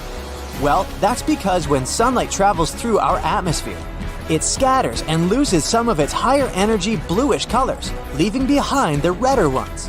So when light loses energy, it tends to shift towards the red end of the color spectrum. The same thing happens near a black hole. The light from the spaceship loses energy due to the black hole's strong gravity. So, the spaceship, which initially had its own color, starts looking redder and redder as it gets closer to the black hole. It's as if the black hole is casting its magical spell, changing the color of the spaceship itself. The second weird thing is related to time. According to a theory of general relativity, gravity can mess around with time itself. And it works in a very strange way, because none of you, not you, not people on board a spaceship, will feel this change. For you, an observer in this scenario, time is flowing just like it always does. You're just sitting there, sipping your space lemonade and watching the spaceship's journey. For people on a spaceship, things are the same. Their watch ticks away at a regular pace, and they go about their day as usual. But, objectively, for you, it would be like watching a spaceship fall in slow motion. It will seem to you that it's been falling into a black hole for weeks or even years. You might turn 80 and the spaceship is still out there. Crazy, right? Now, if time slows down for the spaceship, it means the light it emits also slows down. So, imagine someone on that spaceship flicking a flashlight on and off. But because time is moving so slowly, the light coming from the flashlight also moves in slow motion. It takes ages for each burst of light to reach your eyes. You'll be watching a spaceship as if you're watching a video in super slow motion. And when light takes longer to reach your eyes, it becomes weaker and dimmer, just like a fading star. So, as the spaceship gets closer and closer to the black hole's event horizon, not only does it start looking redder, but it also appears dimmer. So, it becomes harder and harder to see the spaceship as it gets closer to the black hole. It slowly fades away, like a disappearing act on the grandest stage of the universe. Pretty mind-boggling, isn't it? But that's all about you, the observer. And how are people on board doing? What do you actually experience when you fall into a black hole? As you get closer to the black hole, something really weird starts happening.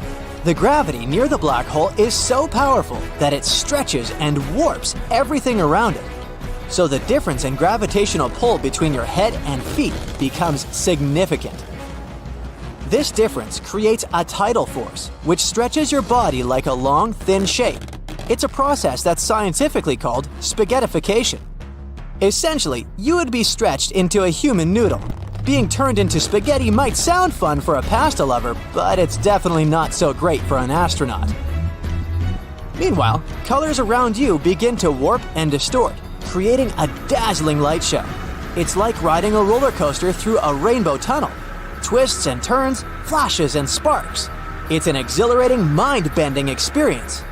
And then what happens to you depends on the type of black hole. First, we have classical black holes. These are black holes that exist forever. If you fall into this black hole, it would take an incredibly long time to reach the center. The center would keep getting closer and closer, but you would need an almost infinite amount of time to reach it. So it would feel like your journey would never end. And then we have evaporating black holes. These black holes can evaporate over time due to a process called Hawking radiation. It's just like the ice cubes melting away. These black holes have a limited lifespan, and it's basically impossible to fall into one of them. As you approach the evaporating black hole, you find yourself hovering near its edge, the event horizon. It's like being stuck at the entrance of a super cool amusement park. But guess what? This amusement park is shrinking. The black hole is evaporating, and as it does, the event horizon gets smaller and smaller. So you stay right at the edge, tracking its every move, but you will forever stay in this event horizon without ever crossing it. But remember, once you pass the point of no return, there's no way back. You're on a one-way ticket to the mysterious heart of the black hole, the singularity. At the singularity, everything goes bonkers. Our current understanding of physics goes haywire, so it's a bit like entering a magic show. What happens once you reach the singularity? Is there anything on the other side of a black hole? We have no idea. It's a big mystery for us, but maybe we'll figure this out someday. So, my friend, it's best to admire black holes from a safe distance and let your imagination soar with the incredible wonders they hold. Just remember to keep your pasta on your plate and not near these cosmic spaghetti makers. Many sci-fi movies can make you believe that everything happening in space is accompanied by some kind of sound effect, which is a totally false misconception. In space, no one will hear you scream. There's no air in space. It's an almost perfect vacuum.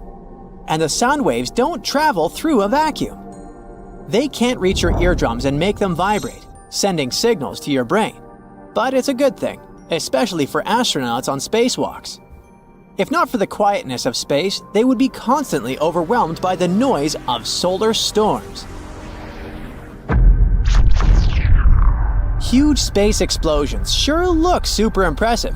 Whether they're scientifically possible or not is another question. Blasts on our home planet look the way they do because of air and gravity. You see, the air functions as an oxidizer, and the outward pressure makes everything fly into the air and then collapse back to the ground. But this process is very different in space, and it looks even cooler. If a blast occurred in space, there would still be some fire despite the lack of air, because some kinds of fuels can act as oxidizers. But it wouldn't be the fire you're imagining now. This cosmic fire would look like an expanding ball of light. It would be a seemingly never-ending process due to microgravity and the lack of air resistance. Nearby spaceships would be in grave danger since the shrapnel would fly outward until something eventually stops it. All comets have beautiful long tails. Huh? It's nothing but a popular misconception. In reality, comets are very difficult space bodies to spot. They usually spend large amounts of time far away from stars. There, in the darkness of space, they remain rather inactive and completely frozen. Comets only get tails once they come close to a star. That's when they start warming up. This process makes them form some kind of a cloudy atmosphere, which is called a coma, and a distinctive tail. The tail always points away from the star that influences the comet. It happens because the tail gets blown in the opposite direction by solar radiation and solar winds. That's why the tail can often be in front of the comet, not trailing after it. The inner and outer planets of the solar system are separated by the asteroid belt, a ring of asteroids and other debris and space objects orbiting around the Sun. While creating movies about space, filmmakers make sure to somehow use this region. Usually, they show the asteroid belt as an extremely crowded place with dense clouds of huge rocks you have to skillfully maneuver to get through to the other side. In reality, if you looked outside your spaceship while flying through this region of space, it would feel as if you're looking at the sky from Earth. All because of the ginormous distances in space. If you decided to cross the asteroid belt, there would be very little chance of a collision with a space object. Asteroids there are really spaced out and very far from one another. Black holes are giant, scary cosmic vacuum cleaners, they say. But in reality, black holes are more like fly traps. They don't look for things to munch on. Instead, they sit out there quite passively. Only when a star or any other object comes too close does a black hole spring into action. Even so, only those space bodies that cross a certain border get ripped apart. In fact, black holes aren't any different from any other celestial body since their pull is directly proportional to their mass. They can't swallow anything bigger than what their size allows. Even if our sun was somehow replaced with a black hole as massive as itself, nothing would change for Earth or any other planet in the solar system. Gravitationally speaking, of course. Space battles in movies often involve using lasers. But if you were to see such a fight from up close, you would probably be disappointed. The thing is, it would be like nothing in movies. A laser beam is a concentrated burst of energy, and it could indeed be used for many purposes during a fight. But a real-life laser beam would be totally invisible in space since there wouldn't be any particles around to scatter the light and make the beam bright red or green or any other color. A human would be torn into pieces if they got into open space without a spacesuit. Well, contrary to popular belief, taking off a spacesuit during a spacewalk wouldn't be as dramatic as it's often pictured in movies. A person would just lose consciousness due to a lack of oxygen after 15 seconds of being in outer space without protection. But that's if this person breathed out as much air as possible. Otherwise, this oxygen would damage their lungs from the inside, making them rupture. After that, without the protection of the spacesuit, the pressure inside their body would drop. This would cause even more serious trouble. And even though this person definitely wouldn't burst, they wouldn't want to stay outside for too long. People often believe that in space you experience zero gravity, hence the weightlessness astronauts feel on the International Space Station. But that's not exactly true. Gravity is one of the most important forces that exist in the universe. Thanks to it, the Moon orbits Earth and the Sun doesn't float away out of our home Milky Way galaxy. Astronauts on the ISS do experience the effects of gravity, but that's not full-fledged. It's microgravity.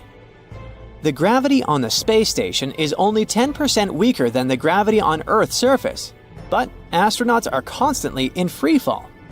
The spacecraft, people inside, and all the objects aboard keep falling forward, not down, but around our planet, following a specific orbit.